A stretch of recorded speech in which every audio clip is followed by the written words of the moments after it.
Hi മക്കളെ, നമ്മൾ ഇന്ന് ഡിസ്കസ് ചെയ്യുന്നത് +1 ഫിസിക്സിലെ 5ാമത്തെ ചാപ്റ്റർ ലോസ് ഓഫ് മോഷൻ എന്നുള്ള ചാപ്റ്ററിന് ശേഷം വർക്ക്, എനർജി ആൻഡ് പവർ എന്നുള്ള 5ാമത്തെ ചാപ്റ്റർ.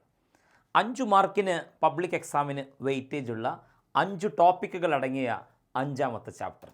അതാണ് വർക്ക്, എനർജി ആൻഡ് പവർ.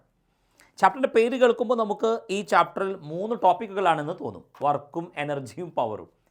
എന്നാൽ ശരിക്കും 3 ടോപ്പിക്കുകൾ തന്നെ. പക്ഷേ വർക്കും എനർജിയും പവറും മനസ്സിലാക്കാൻ വേണ്ടി ആദ്യം നിങ്ങൾ അറിഞ്ഞിരിക്കേണ്ട ഒരു ചെറിയ ടോപ്പിക്കുണ്ട്. അത് കഴിഞ്ഞ് വർക്ക്, എനർജി, പവർ, അതിനുശേഷം കൊളീഷൻ എന്നുള്ള 5ാമത്തെ ഒരു ടോപ്പിക്ക് കൂടി നമുക്ക് ഈ ചാപ്റ്ററിൽ പഠിക്കാനുണ്ട്. സോ നമുക്ക് ആദ്യത്തെ ടോപ്പിക്കിലേക്ക് കടക്കാം. ആദ്യത്തെ ടോപ്പിക് എന്ന് പറയുന്നത് 2 വെക്ടറുകളുടെ മൾട്ടിപ്ലിക്കേഷനുമായി ബന്ധപ്പെട്ട ഒരു ടോപ്പിക്കാണ്. എന്താണ് ടോപ്പിക്കിൻ്റെ പേര്? Scalar product of vectors or dot product of vectors. വെക്ടറുകളുടെ മൾട്ടിപ്ലിക്കേഷൻ. ഒരു വെക്ടർ ആരാണ്, വെക്ടറിന് എക്സാമ്പിൾ എന്താണ്, വെക്ടറിനെ എങ്ങനെ എഴുതാം, എങ്ങനെ ആഡ് ചെയ്യാം, എങ്ങനെ സബ്ട്രാക്ട് ചെയ്യാം, ഇതെല്ലാം നമ്മൾ എവിടെ പഠിച്ചു? മോഷൻ ഇൻ എ പ്ലെയിൻ എന്ന ചാപ്റ്ററിൽ. എന്നാൽ വെക്ടറുകളുടെ മൾട്ടിപ്ലിക്കേഷൻ നമ്മൾ ആ ചാപ്റ്ററിൽ പഠിച്ചിട്ടില്ല. വെക്ടറുകളുടെ മൾട്ടിപ്ലിക്കേഷൻ 2 തരത്തിലുണ്ട്. മാത്സിൽ സെക്കൻഡ് ഇയർ പഠിക്കുന്നതാണിത്. അതിലൊരു ടൈപ്പാണ് സ്കേലാർ പ്രൊഡക്റ്റ്, മറ്റൊന്ന് വെക്ടർ പ്രൊഡക്റ്റ്. ഈ ചാപ്റ്ററിൽ പഠിക്കുന്നത് സ്കേലാർ പ്രൊഡക്റ്റ് ആണ്. എന്താണ് സ്കേലാർ പ്രൊഡക്റ്റ് ഓഫ് വെക്ടേഴ്സ്? സിമ്പിളായി മനസ്സിലാക്കുക. 2 വെക്ടർ ക്വാണ്ടിറ്റികൾ നമ്മൾ മൾട്ടിപ്ലൈ ചെയ്യുന്നു. വെക്ടറും മൾട്ടിപ്ലൈ ചെയ്യുന്നു. ആൻസർ സ്കേലാർ ആണ് കിട്ടുന്നതെങ്കിൽ നമ്മൾ അതിനെ പറയും സ്കേലാർ പ്രൊഡക്റ്റ്. അല്ലെങ്കിൽ ആൻസർ സ്കേലാറായി പറയുന്ന ആ ഒരു മൾട്ടിപ്ലിക്കേഷനെയാണ് നമ്മൾ സ്കേലാർ പ്രൊഡക്റ്റ് എന്ന് പറയുക. സോ സിമ്പിളായി പഠിക്കുക. Vector into vector is equal to scalar is called scalar product of 2 vectors. Okay, 2 വെക്ടറുകളുടെ ഈ സ്കേലാർ പ്രൊഡക്റ്റ് നമ്മൾ എഴുതി കാണിക്കുന്നത് എങ്ങനെയാണ്? എ വെക്ടറും ബി വെക്ടറും രണ്ടും തമ്മിൽ മൾട്ടിപ്ലൈ ചെയ്യുക, ആൻസർ സ്കേലാർ കിട്ടുക. ആ മൾട്ടിപ്ലിക്കേഷൻ നമ്മൾ എഴുതി കാണിക്കുന്നത് വെക്ടറുകൾക്കിടയ്ക്ക് ഒരു ഡോട്ട് ഇട്ടുകൊണ്ടാണ്. എന്താ വായിക്കുക? A vector dot B vector. Okay, ഇങ്ങനെ ഡോട്ട് ഇട്ട് എഴുതുന്നത് കൊണ്ട് ഈ സ്കേലാർ പ്രൊഡക്റ്റിനെ പറയുന്ന മറ്റൊരു പേരാണ് ഡോട്ട് പ്രൊഡക്റ്റ് എന്ന്. Dot product. അപ്പോൾ ഈ വെക്ടറിൻ്റെ മൾട്ടിപ്ലിക്കേഷൻ, വെക്ടറും മൾട്ടിപ്ലൈ ചെയ്ത് ആൻസർ സ്കേലാർ കിട്ടുന്ന രീതിയാണ് ഇതെന്ന് പറഞ്ഞു. എന്നാൽ ആൻസർ വെക്ടർ കിട്ടുന്ന മൾട്ടിപ്ലിക്കേഷനും ഉണ്ട്. അതിന് വെക്ടർ പ്രൊഡക്റ്റ് എന്നാണ് പറയാം. അതിന് ഡോട്ടല്ല, ക്രോസ്. സാധാരണ നമ്മൾ ഇൻറ്റു എന്നൊക്കെ വിളിക്കുന്ന ക്രോസ്. അതെ, ആ ക്രോസ് ഇട്ടുകൊണ്ടാണ് കാണിക്കുക. അപ്പോൾ അതിനെ ക്രോസ് പ്രൊഡക്റ്റ് എന്ന് പറയും. അപ്പോൾ അടുത്ത ചാപ്റ്ററിലാണ്. ഈ ചാപ്റ്ററിൽ സ്കേലാർ പ്രൊഡക്റ്റ് പറക്കരുത്. Vector into vector is equal to vector. എങ്ങനെ എഴുതി കാണിക്കും? A vector dot B vector. Third point, ഈ എ ഡോട്ട് ബിയുടെ ആൻസർ എന്താണ്?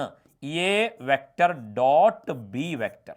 ഓക്കെ, ഇതെങ്ങനെയാണ് ഇതിൻ്റെ ആൻസർ ഡിഫൈൻ ചെയ്തിട്ടുള്ളത്? A dot B is equal to A into B into cos theta. A dot B is equal to A B cos theta. എന്താണ് A, എന്താണ് B, എന്താണ് തീറ്റ? മറക്കരുത്. എ എന്ന് പറഞ്ഞാൽ എന്താണ്? A magnitude of A vector. A എന്നത് magnitude of A vector, A വെക്ടറിൻ്റെ magnitude. അപ്പോൾ ബിയോ? B is the magnitude of B vector.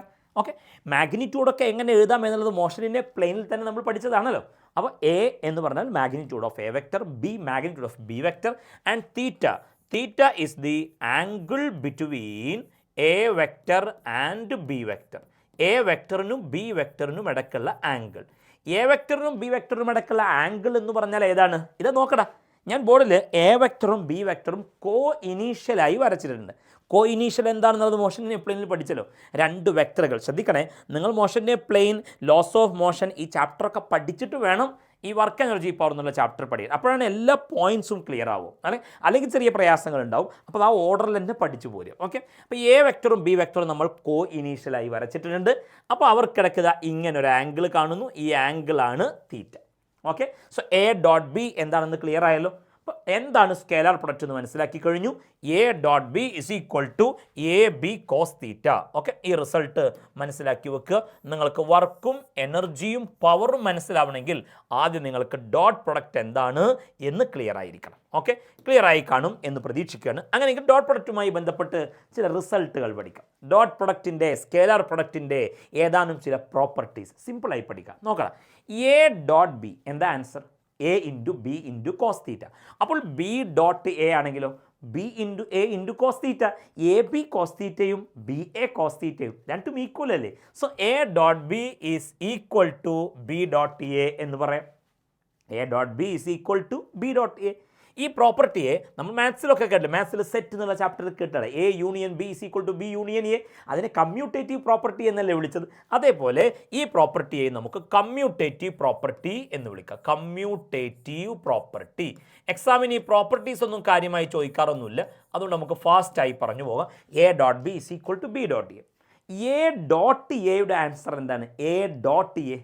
A dot A എന്ന് പറയുമ്പോൾ A dot B A B cos theta. അപ്പോൾ എ ഡോട്ട് എ എന്ന് പറയുമ്പോൾ A cos theta. Theta is the angle between A vector and A vector. A വെക്ടറിനും ഇടയ്ക്കുള്ള angle എന്ന് പറയുമ്പോൾ 0 ആണ്. അപ്പോൾ ഇവിടെ കോസ് 0 എന്ന് വരും. കോസ് 0ൻ്റെ വാല്യൂ എത്രയാണ്? അത് പറയാൻ മറന്നുപോയി. നിങ്ങൾ ട്രിഗണോമെട്രി പഠിച്ചിട്ടുണ്ട്. കോസ് 0ൻ്റെ വാല്യൂ 1 ആണ്. കോസ് 90യുടെ വാല്യൂ 0 ആണ്. കോസ് 180യുടെ വാല്യൂ -1 ആണ്. കാൽക്കുലേറ്റർ ഇല്ലാതെ തന്നെ നിങ്ങൾക്കത് മനസ്സിലാക്കിയെടുക്കാൻ അല്ലെങ്കിൽ ഓർത്തെടുക്കാൻ സാധിക്കണം. വലിയ പ്രയാസമാണെങ്കിൽ മാത്രം കാൽക്കുലേറ്ററിൽ അടിച്ച്, കൺഫ്യൂഷൻ ഉണ്ടെങ്കിൽ മാത്രം നോക്ക്. ഓക്കെ, സോ കോസ് 0 1 ആണ്. അപ്പോൾ എ ഇൻറ്റു 1 എന്നായി, എന്ന് പറഞ്ഞാൽ എ സ്ക്വയർ എന്നായി. ഓക്കെ, അങ്ങനെയെങ്കിൽ ഞാൻ എ സ്ക്വയർ എന്നുള്ളത് എന്ന് കാണിക്കാൻ ശ്രദ്ധിക്കട്ടോ. ഇത് എ ഇൻറ്റു കോസ് 0 എന്നുള്ളതിനെ നമുക്ക് എ സ്ക്വയർ എന്ന് മാത്രമാക്കിയിട്ട് എഴുതാം. നോക്കിക്കോളൂ, A square, A dot A square. Okay, then രണ്ട് വെക്ടേഴ്സ് പെർപെൻഡിക്കുലർ ആണ് എന്ന് കരുത്. എന്താ പെർപെൻഡിക്കുലർ എന്ന് പറഞ്ഞാൽ? രണ്ട് വെക്ടേഴ്സ് പെർപെൻഡിക്കുലർ എന്ന് പറഞ്ഞാൽ angle between them is equal to 90 എന്നാണ്. രണ്ട് വെക്ടേഴ്സ് പെർപെൻഡിക്കുലർ ആണെങ്കിൽ ആംഗിൾ 90. ആംഗിൾ 90 വരുമ്പോൾ കോസ് 90 0 അല്ലേ.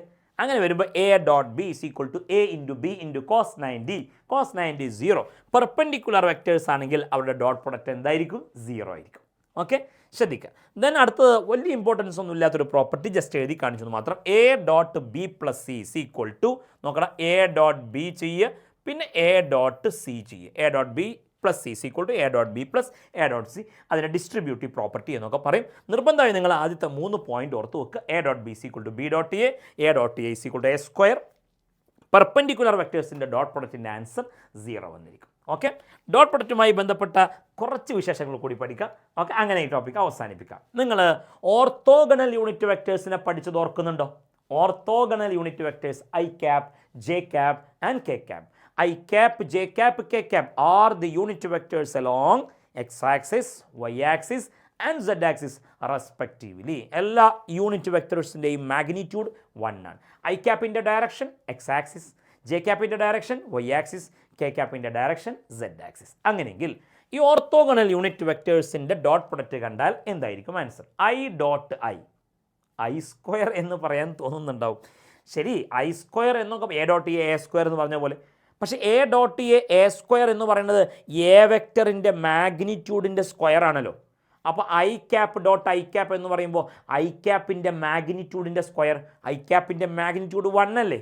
അപ്പോൾ ഐ ക്യാപ്പിൻ്റെ മാഗ്നിറ്റ്യൂഡിൻ്റെ സ്ക്വയർ എന്ന് പറയുമ്പോൾ I dot I answer 1, J dot J answer 1, K dot K 1. Simple. I dot I, J dot J, K dot K 1. എന്നാൽ I dot J, J dot K, K dot I ഇതൊക്കെ പറയുമ്പോൾ നോക്കണം, ഐയും ജെയും എന്ന് പറഞ്ഞാൽ X ആക്സിസും Y ആക്സിസും അല്ലേ. എക്സ് ആക്സിസും വൈ ആക്സിസും തമ്മിൽ ആംഗിൾ 90 അല്ലേ. ഓക്കെ, ജെയും കെയും എന്ന് പറയുമ്പോൾ വൈയും സെഡും തമ്മിൽ ആംഗിൾ 90 അല്ലേ. അതേപോലെ സെഡും എക്സും തമ്മിൽ ആംഗിൾ 90 അല്ലേ. 90 ഡിഗ്രി വന്നു കഴിഞ്ഞാൽ കോസ് 90 0, പെർപെൻഡിക്കുലർ വെക്ടേഴ്സ്. അപ്പോൾ അവിടെ ഡോട്ട് പ്രൊഡക്റ്റ് 0. അപ്പോൾ ഡിഫറെൻറ്റ് യൂണിറ്റ് വെക്ടേഴ്സ് വന്നാൽ ഐയും ജെയും കെയും ഐ ഒക്കെ വന്നാൽ ഡോട്ട് പ്രൊഡക്റ്റ് 0 ആയിരിക്കും. സെയിം യൂണിറ്റ് വെക്ടേഴ്സ് ആണെങ്കിൽ I dot I, J dot J, K dot K 1 ആയിരിക്കും. ഡിഫറെൻ്റ് ആയി വന്നാൽ 0. ഓക്കെ, ഇത് വെച്ച് വേണം നമുക്ക് ഈ ടോപ്പിക്കിൽ നിന്നുള്ള പ്രോബ്ലങ്ങൾ ചെയ്യാൻ. നോക്കട്ടെ, പ്രോബ്ലം നോക്ക്.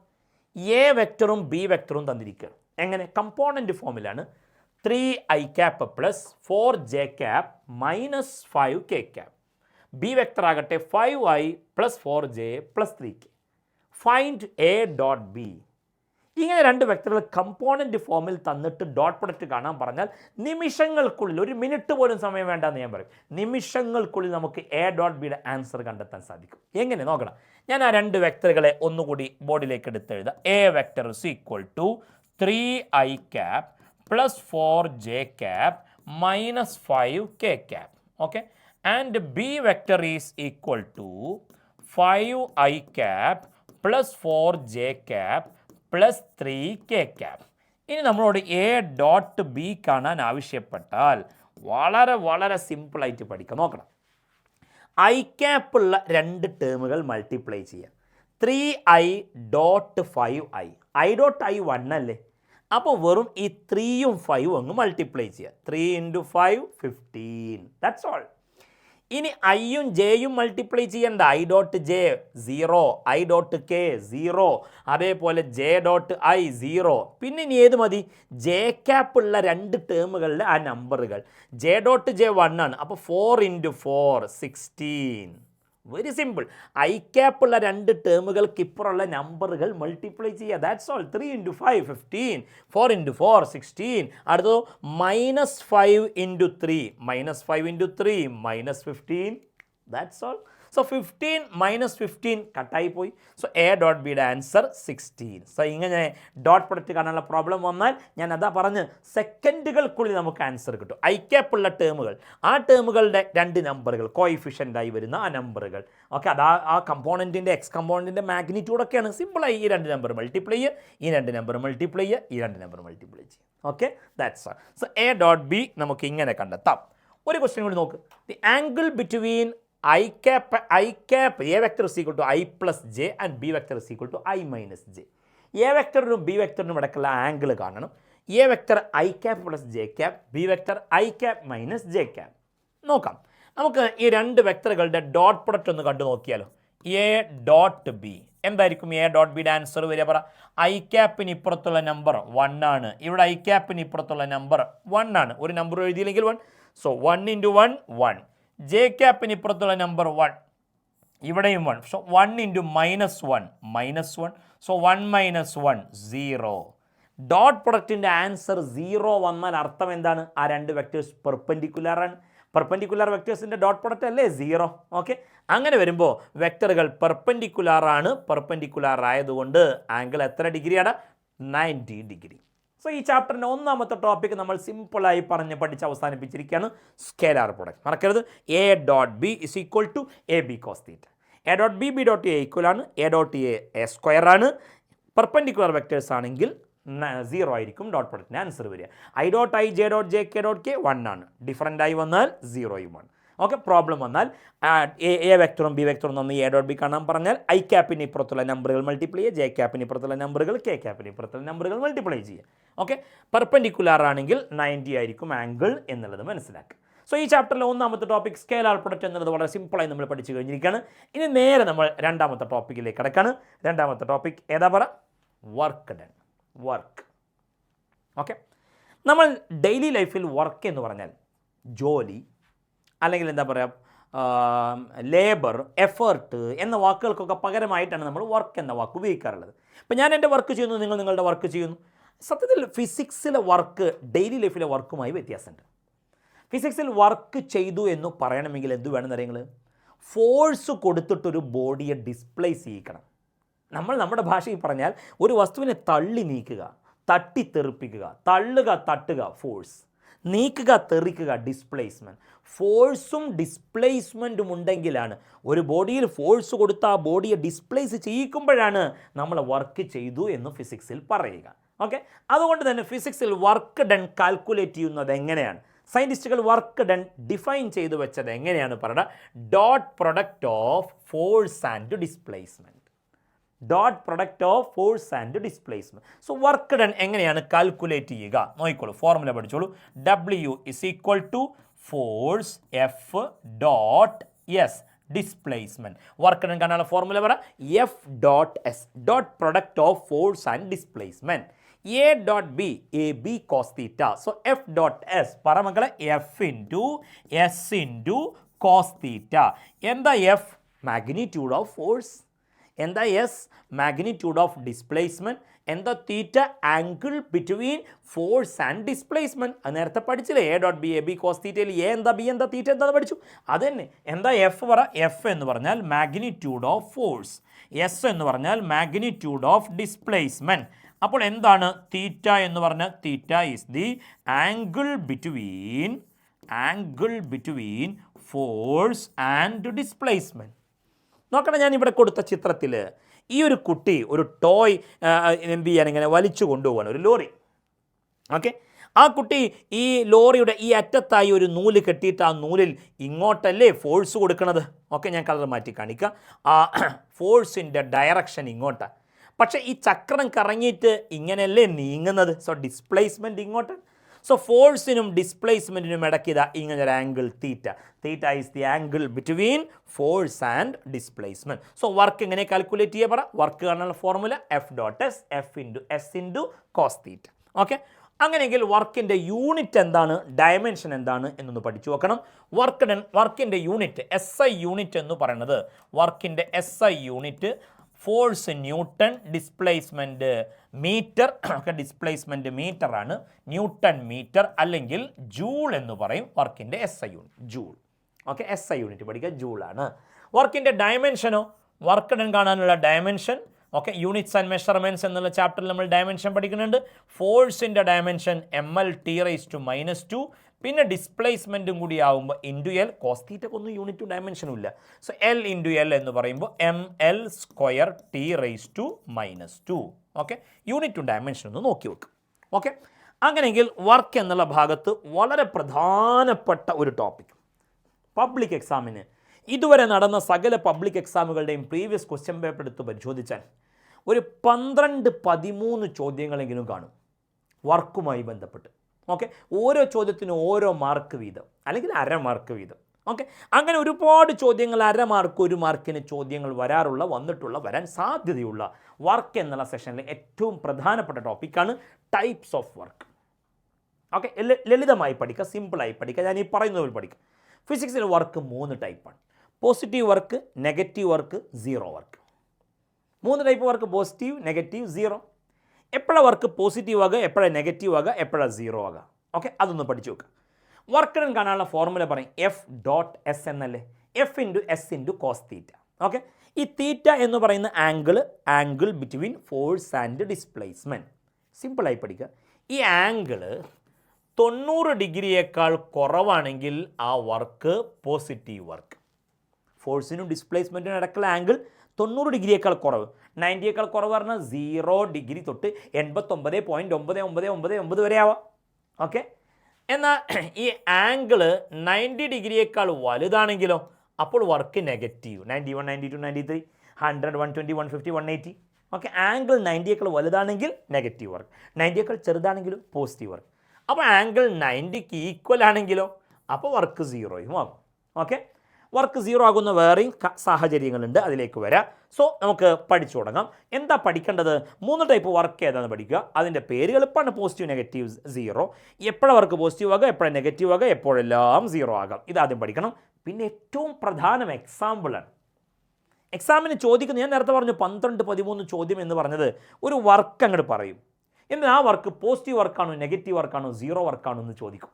ഇതൊരു വളരെ പ്രധാനപ്പെട്ട ചോദ്യമാണ് വർക്ക് എന്നുള്ള സെഷനിൽ. അതാണ് ഏറ്റവും അധികം തവണ എക്സാമിന് വന്ന ചോദ്യവും ഇനി വരാനും സാധ്യത അതാണ്. അപ്പോൾ അതുകൊണ്ട് മനസ്സിലാക്കി പഠിക്കുക. ഒന്നാമതായി പോസിറ്റീവ് വർക്ക്. എപ്പോഴാണ് വർക്ക് പോസിറ്റീവ് ആകുക? പറഞ്ഞ മക്കളെ, ഇഫ് തീറ്റ ഈസ് <90. <90 പറഞ്ഞാൽ 0 മുതൽ 89.999 വരെ വരാമെന്ന് പറഞ്ഞു.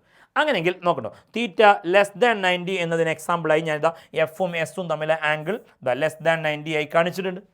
ഒരുപാട് എക്സാമ്പിളുകൾ നമുക്ക് സാധാരണ ചോദിക്കാറില്ല. എങ്ങനെ അറിയും? ഒരു ബോഡിയിൽ നമ്മൾ അങ്ങോട്ട് ഫോഴ്സ് കൊടുക്കുക, ബോഡി അങ്ങോട്ട് തന്നെ നീങ്ങുക. എന്താ നോക്കണം, ഈ ബോഡിയിൽ ഫോഴ്സ് അങ്ങോട്ടാണ്, ഡിസ്പ്ലേസ്മെൻറ്റും അങ്ങോട്ടാണ്. അപ്പോൾ ഫോഴ്സും ഡിസ്പ്ലേസ്മെൻറ്റും ഒരേ ഡയറക്ഷൻ. അപ്പോൾ അവർക്കിടക്കുള്ള ആംഗിൾ 0 ഡിഗ്രി. 2 വെക്ടേഴ്സ് ഒരേ ഡയറക്ഷനിൽ വന്നാൽ ആംഗിൾ 0 ആണെന്ന് മോഷനിൻ്റെ പ്ലെയിനിലുണ്ട്. ആ വീഡിയോ നോക്കണം, ഇല്ലെങ്കിൽ അത് പഠിച്ചിട്ട് വേണം ഇതിലേക്ക് വരാൻ. ഓക്കെ, അതാണ് ഞാൻ പറഞ്ഞത്. മുമ്പുള്ള ചാപ്റ്ററുകൾ കൃത്യമായി ക്ലിയറായി മനസ്സിലാക്കി ഇതിലേക്ക് വരണം. അപ്പോഴേ ക്ലിയറായി നമുക്ക് ഈ കാര്യങ്ങൾ ഫോളോ ചെയ്യാൻ പറ്റുള്ളൂ. സോ ഫോഴ്സും അങ്ങോട്ട്, ഡിസ്പ്ലേസ്മെൻറ്റും അങ്ങോട്ട്, അങ്ങനെ വന്ന ആംഗിൾ 0 ഡിഗ്രി പറഞ്ഞാൽ 90 ഡിഗ്രിയേക്കാൾ ചെറുതല്ലേ. അപ്പോൾ ആ വർക്ക് പോസിറ്റീവ് വർക്കാണ്. ഓക്കെ, ഒരു ബോഡി നമ്മൾ അങ്ങോട്ട് തള്ളി അങ്ങോട്ട് തന്നെ പോകുക, ഇങ്ങോട്ട് വലിച്ച് ഇങ്ങോട്ട് വരിക, മേലോട്ട് പൊക്കി മേലോട്ട് പോകുക. ഫോഴ്സും ഡിസ്പ്ലേസ്മെൻറ്റും ഒരേ ഡയറക്ഷനിൽ വന്നാൽ അവിടെ ആംഗിൾ 0, 90യേക്കാൾ ചെറുത്, വർക്ക് പോസിറ്റീവ്.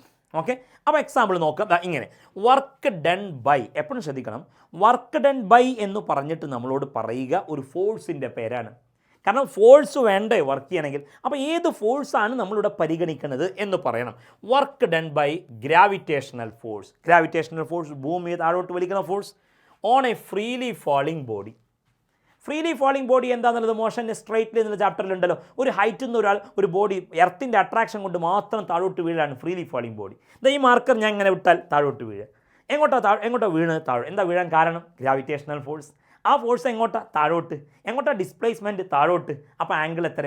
0 ഡിഗ്രി. കേട്ടോ. അപ്പോൾ work done by gravitational force on a freely falling body. ഫോഴ്സും താഴോട്ട്, ഡിസ്പ്ലേസ്മെൻറ്റും താഴോട്ട്, angle 0 less than 90, work positive. അപ്പോൾ എന്താ എക്സാമിന് ചോദിക്കുക? ഒന്നുകിൽ പോസിറ്റീവ് വർക്കിന് എക്സാമ്പിൾ എഴുതുക, അല്ലെങ്കിലോ കൂടുതലും ചോദിച്ചത് വർക്ക് പറയും, അത് പോസിറ്റീവ് വർക്കാണോ നെഗറ്റീവ് വർക്കാണോ എന്ന് ചോദിക്കും. രണ്ടാമത്തെ എക്സാമ്പിൾ നോക്കും. Work done in lifting A bucket out of A well. ഇതെല്ലാം പ്രീവിയസ് ക്വസ്റ്റ്യനാണ്. ഒരു കിണറിൽ നിന്ന് എന്ത് ചെയ്യാണ്? വെള്ളം മേലോട്ട് പൊക്കുകയാണ്. കയ്യോടെടുത്ത് പൊക്കുക എന്ന് വിചാരിച്ചോളൂ. ഓക്കെ. ഇനിയിപ്പോൾ ഒരു കപ്പിയിലൂടെ, ഒരു പുള്ളിയുടെ വെള്ളം നമ്മൾ കോരുക എന്നൊക്കെ നമ്മൾ പറയാറില്ലേ. വെള്ളം അങ്ങനെ കോരുന്ന സമയത്താണെങ്കിലും ആ ബക്കറ്റിൽ, ഇതാണിപ്പോൾ കിണറെന്ന് കരുതിക്കോളൂ. ഓക്കെ. ഇവിടെ ബക്കറ്റ് വെള്ളം, ആ വെള്ളം നമ്മൾ മേലോട്ട് പൊക്കുകയാണ്. അപ്പോൾ ആ കയറിന്മേൽ, ബക്കറ്റിന്മേൽ മേലോട്ടാണ് ഫോഴ്സ്, ബക്കറ്റ് മേലോട്ടാണ് പൊങ്ങുന്നത്. അപ്പോൾ ഫോഴ്സും ഡിസ്പ്ലേസ്മെൻറ്റും ഒരേ direction, angle 0, work positive. Okay. അപ്പോൾ നമ്മളൊരു ബോഡിയെ ഒരു ഭാഗത്തേക്ക് തള്ളി ആ ഭാഗത്തേക്ക് തന്നെ ആ ബോഡി മൂവ് ചെയ്യുമ്പോൾ വർക്ക് പോസിറ്റീവ് ആയിരിക്കും എന്ന് മനസ്സിലാക്കാം. Okay. Then go to next type of work, negative work. എപ്പോഴാണ് വർക്ക് നെഗറ്റീവ് ആകുക? തീറ്റ ഗ്രേറ്റർ ദാൻ 90 ഡിഗ്രിയേക്കാൾ വലുതാണ് ആംഗിൾ എങ്കിൽ, ഫോഴ്സും ഡിസ്പ്ലേസ്മെൻറ്റും തമ്മിലെ ആംഗിൾ 90 ഡിഗ്രിയേക്കാൾ വലുതാണെങ്കിൽ വർക്ക് എന്താവും? നെഗറ്റീവ് ആവും. അതിന് എക്സാമ്പിൾ നോക്ക്. Work done by gravitational force on a body moving up. ഒരു ബോഡി മേലോട്ട് പോവുകയാണ് എന്ന് കരുതുക. നമ്മളൊരു കല്ലെടുത്ത് മേലോട്ട് എറിഞ്ഞു. മേലോട്ടാണ് ഇത് പോയിക്കൊണ്ടിരിക്കുന്നത്. മേലോട്ട് പോകാൻ കാരണം നമ്മൾ അതിന്മേൽ മേലോട്ട് ഫോഴ്സ് കൊടുത്തതാണ്. ആ ബോഡി ഇപ്പോൾ പോകുന്നത് മേലോട്ടാണെങ്കിലും ഭൂമി താഴോട്ട് വലിക്കണില്ലേ? കല്ലെടുത്ത് മേലോട്ട് എറിയേണ്ടതാണ്. ഒരു ലിഫ്റ്റിൽ നമ്മൾ മേലോട്ട് പോവാം. മേലോട്ട് പോകാൻ കാരണം ലിഫ്റ്റിൻ്റെ കേബിൾ വഴി ലിഫ്റ്റിന്മേൽ ഫോഴ്സ് ഉണ്ട്. പക്ഷെ മേലോട്ട് പോകുന്ന ലിഫ്റ്റിന്മേലും ഭൂമിയുടെ അട്രാക്ഷൻ താഴോട്ടില്ലേ? അപ്പോൾ ആ ഭൂമിയുടെ അട്രാക്ഷൻ കാരണമായി ഉണ്ടാകുന്ന വർക്ക്, ഗ്രാവിറ്റേഷണൽ ഫോഴ്സ് കാരണമായി ഉണ്ടാകുന്ന വർക്ക്, ഫോഴ്സ് താഴോട്ടാണ്, ഡിസ്പ്ലേസ്മെൻറ്റ് മേലോട്ടാണ്. നോക്കുക, ഡിസ്പ്ലേസ്മെൻറ്റ് മേലോട്ടാണ്, ഭൂമിയുടെ അട്രാക്ഷൻ താഴോട്ടാണ്. അപ്പോൾ ഫോഴ്സും ഡിസ്പ്ലേസ്മെൻറ്റും ഓപ്പോസിറ്റ് ഡയറക്ഷൻ ആകുമ്പോൾ ആംഗിൾ എത്രയാണ് പറ? 180 ഡിഗ്രി. 180 എന്നാൽ 90യേക്കാൾ വലുതല്ലേ? കണ്ടോ? ഫോഴ്സും ഡിസ്പ്ലേസ്മെൻറ്റും ഓപ്പോസിറ്റ് ആയിട്ട് വരിക. അങ്ങനെ വന്നാൽ 90യേക്കാൾ വലിയ ആംഗിളായി, വർക്ക് നെഗറ്റീവായി. Work done by gravitational force on a body moving up. രണ്ടാമത്തെ example, work done by frictional force. Loss of motion പഠിച്ച് കഴിഞ്ഞിട്ടല്ലേ മക്കൾ ഈ ചാപ്റ്റർ പഠിക്കാതിരിക്കുന്നത്? അവിടെ ഫ്രിക്ഷണൽ ഫോഴ്സ് പഠിച്ചില്ലേ? ഫ്രിക്ഷണൽ ഫോഴ്സ് എപ്പോഴും മോഷനെ ഒപ്പോസ് ചെയ്യും. ഇതൊരു സർഫസ് ആണെന്ന് കരുതുക. ഇതിന് മുകളിൽ ഒരു ബോഡി, ഇങ്ങനൊരു ബ്ലോക്ക് ഇരിക്കുകയാണ്. ആ ബ്ലോക്കിന്മേൽ നമ്മൾ അങ്ങോട്ട് പുഷ് ചെയ്യാണ്. അങ്ങോട്ട് പുഷ് ചെയ്യുമ്പോൾ ഈ കോണ്ടാക്റ്റിൽ വരുന്ന സർഫസിലൂടെ ടാൻജൻഷ്യലായി ഇങ്ങോട്ട് എന്തുണ്ടാവും? Frictional force. ഓക്കെ. അപ്പോൾ ബോഡി നമ്മൾ അങ്ങോട്ട് തള്ളുമ്പോൾ ബോഡി അങ്ങോട്ട് നീങ്ങുമ്പോൾ ഡിസ്പ്ലേസ്മെൻറ്റ് അങ്ങോട്ടാണ്, എന്നാൽ ഫ്രിക്ഷണൽ ഫോഴ്സ് ഇങ്ങോട്ടാണ്. അപ്പോൾ ഫോഴ്സും ഡിസ്പ്ലേസ്മെൻറ്റും ഓപ്പോസിറ്റ് ഡയറക്ഷൻ. നമ്മൾ അങ്ങോട്ട് കൊടുക്കുന്ന ഫോഴ്സ് ഉണ്ട് കേട്ടോ, അത് അപ്ലൈഡ് ഫോഴ്സാണ്. ആ ഫോഴ്സ് അങ്ങോട്ടും ഡിസ്പ്ലേസ്മെൻറ്റ് അങ്ങോട്ടുമാണ്. ആ ഫോഴ്സിനെ കുറിച്ചല്ല ചർച്ച. Work done by frictional force. Frictional force എപ്പോഴും മോഷനെ ഒപ്പോസ് ചെയ്യും.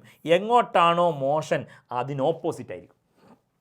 അപ്പോൾ ഫോഴ്സും ഡിസ്പ്ലേസ്മെൻറ്റും opposite direction, angle 180 degree, work negative ആയിരിക്കും. ഓക്കെ. ദെൻ മൂന്നാമത്തെ ടൈപ്പ് വർക്ക് ഏതാ? വർക്ക് പറ? Zero work. എന്താ സീറോ വർക്ക് എന്ന് പറഞ്ഞാൽ? പബ്ലിക് എക്സാമിൻ്റെ ആവർത്തിച്ചുള്ള ചോദ്യം. എപ്പോഴെല്ലാം വർക്ക് 0 ആകും? പഠിച്ചോളൂ. ഒന്നുകിൽ തീറ്റ 90 ഡിഗ്രി ആവുക, ഫോഴ്സും ഡിസ്പ്ലേസ്മെൻറ്റും തമ്മിലുള്ള ആംഗിൾ 90 ഡിഗ്രി വരിക. ഈ ആംഗിൾ 90 ഡിഗ്രി. ഓക്കെ. അതല്ലെങ്കിൽ ഫോഴ്സ് 0, ഫോഴ്സ് ഇല്ലെങ്കിൽ പിന്നെ വർക്കില്ല. അല്ലെങ്കിൽ ഫോഴ്സ് ഉണ്ട്, ഡിസ്പ്ലേസ്മെൻ്റ് ഇല്ല. ഒരു കോൺക്രീറ്റ് വാൾ ഒരാൾ പിടിച്ച് തള്ളിക്കൊണ്ടിരിക്കുകയാണ്, ഫോഴ്സ് ഉണ്ട്, പക്ഷേ ആ കോൺക്രീറ്റ് വാൾ നീങ്ങുന്നില്ല, ഡിസ്പ്ലേസ്മെൻ്റ് ഇല്ല, അപ്പോൾ വർക്കില്ല. അപ്പോൾ ഒന്നുകിൽ ഫോഴ്സ് ഇല്ലാതിരിക്കുക, അല്ലെങ്കിൽ ഡിസ്പ്ലേസ്മെൻ്റ് ഇല്ലാതിരിക്കുക, അല്ലെങ്കിൽ തീറ്റ 90 ആവുക. ഇങ്ങനെയെല്ലാം സംഭവിച്ചാൽ 0 വർക്കാവും. വർക്ക് 0 ആകുന്ന വ്യത്യസ്ത സാഹചര്യങ്ങൾ ഏത്? എക്സാമിൻ്റെ റിപ്പീറ്റ് ചെയ്തുള്ള ചോദ്യം. ഓക്കെ. അപ്പോൾ അതിന് എക്സാമ്പിൾ കൊടുത്തിരിക്കണം. നോക്കണം, ഞാനിവിടെ ചിത്രം കൊടുത്തിരിക്കുന്നു. ഈ മനുഷ്യൻ തലയിൽ ഒരു വെയിറ്റ്, ഒരു പെട്ടി താങ്ങി നിൽക്കുകയാണ്. എന്നിട്ട് ഈ മനുഷ്യൻ ഇങ്ങനെ ഹൊറിസോണ്ടലായി നടന്നു പോവുകയാണെന്ന് വിചാരിക്കാം. സ്റ്റെപ്പ് കയറി മുകളിലേക്കോ സ്റ്റെപ്പ് ഇറങ്ങി താഴോട്ടോ അല്ല, ഹൊറിസോണ്ടലായി നടന്നു പോകും. ലെവൽ റോഡിലൂടെ, ലെവൽ ട്രാക്കിലൂടെ നടന്നു പോകും. അപ്പോൾ ഇയാൾ ഈ ബോഡി താങ്ങുന്ന സമയത്ത്, ഈ പെട്ടി താങ്ങുന്ന സമയത്ത് അയാൾ ഫോഴ്സ് കൊടുക്കുന്നത് മേലോട്ടല്ലേ? ആ ബോഡിയിൽ ഒരു ബോഡിയെ ഇങ്ങനെ സപ്പോർട്ട് ചെയ്ത് നിർത്തണമെങ്കിൽ ഫോഴ്സ് മേലോട്ടല്ലേ കൊടുക്കേണ്ടത്? എന്നിട്ട് അങ്ങനെ സപ്പോർട്ട് മേലോട്ട് കൊടുത്തിട്ട് ഇയാൾ ഹൊറിസോണ്ടലായി നീങ്ങാണ്. അങ്ങനെ നീങ്ങുന്ന സമയത്ത് ഡിസ്പ്ലേസ്മെൻറ്റും ഫോഴ്സും തമ്മിലുള്ള ആംഗിൾ 90 ഡിഗ്രി. അപ്പോൾ work done by a person carrying a load moving horizontally, moving on a level road. അപ്പോൾ ആ വർക്ക് 0 വർക്ക്. ഈ ഫോഴ്സ് കാരണം ഉണ്ടാകുന്ന വർക്ക് 0. അടുത്തത് work done by centripetal force. മറക്കരുത്, സെൻട്രിപെറ്റൽ ഫോഴ്സിനെ കുറിച്ച് ലോസ് ഓഫ് മോഷനിൽ കേട്ടല്ലോ, മോഷനിനെ പ്ലെയിനിലും കേട്ടല്ലോ. സെൻട്രിപെറ്റൽ ഫോഴ്സ് എന്ന് പറഞ്ഞാൽ സർക്കുലർ പാത്തിൽ കറങ്ങുന്ന ബോഡിക്ക് സെൻറ്ററിലേക്കുണ്ടാകുന്ന ഫോഴ്സാണ് സെൻട്രിപെറ്റൽ ഫോഴ്സ്. ഇവിടെ എത്തുന്ന സമയത്ത് ഈ ഇൻസ്റ്റൻറ്റിൽ ഇവൻ്റെ വെലോസിറ്റി മേലോട്ടാണ്. അപ്പോൾ ഈ ഇൻസ്റ്റൻറ്റിൽ അവൻ്റെ ഡിസ്പ്ലേസ്മെൻറ്റിൻ്റെ ഡയറക്ഷനും മേലോട്ട്. Angle between force and displacement 90 degree. Work done will be 0. So 3 type work തെറ്റാതെ മറക്കാതെ ഓർത്തു വെക്കണം. Positive work, negative work, 0 work. എപ്പോൾ വർക്ക് പോസിറ്റീവ് ആകും? θ ലെസ് ദാൻ 90. എപ്പോഴും നെഗറ്റീവ് ആകും? Greater than 90. എപ്പോഴെല്ലാം 0 ആകും? Equal to 90, F is equal to 0, S is equal to 0. Example, ഓരോ എക്സാമ്പിൾ ബൈ ഹാർട്ട് ആക്കുക. ആ എക്സാമ്പിൾ എഴുതുക എന്ന് പറഞ്ഞാൽ എഴുതാൻ വേണ്ടി. പിന്നെ ഒരു വർക്ക് തന്നാൽ അത് പോസിറ്റീവോ നെഗറ്റീവോ 0 ആണ് എന്ന് നമുക്ക് പറയാൻ സാധിക്കണം. ഓക്കെ, അപ്പോൾ ഈ രീതിയിൽ എക്സാമിന് ടൈപ്സ് ഓഫ് വർക്കുമായി ബന്ധപ്പെട്ട് ചോദിക്കുന്ന ചോദ്യങ്ങൾക്ക് ഒരു എക്സാമ്പിളാണ് ദ ബോർഡിൽ. നോക്കണം. Write whether the work done in the following cases is positive, negative or 0. 4 വർക്കുകൾ കൊടുത്തിട്ടുണ്ട്. ഈ വർക്കുകൾ പോസിറ്റീവ് ആണോ, നെഗറ്റീവ് ആണോ, 0 ആണോ എന്ന് നമ്മൾ പറയണം. ഫസ്റ്റ് വർക്ക് നോക്ക്. Work done by frictional force during the motion of an object.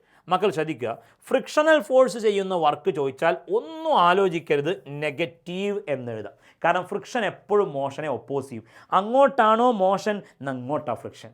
Okay, അപ്പോൾ അങ്ങോട്ടാണ് ഡിസ്പ്ലേസ്മെൻ്റ് എങ്കിൽ ഇങ്ങോട്ടാണ് frictional force, opposite direction. Angle 180, greater than 90, work negative. So frictional force ചെയ്യുന്ന വർക്ക് എന്ന് തന്നാൽ ഒന്നും ആലോചിക്കേണ്ട, നെഗറ്റീവ് വർക്കായിരിക്കും. ഓക്കെ, അങ്ങനെ രണ്ടാമത്തെ ടൈപ്പ് വർക്ക് നോക്കണം. Work done by gravitational force during the motion of an object on a horizontal surface. ഒരു ഹൊറിസോണ്ടൽ സർഫസ്, ശ്രദ്ധിക്കണേ, ഇതൊരു ഹൊറിസോണ്ടൽ സർഫസ് ആണ്.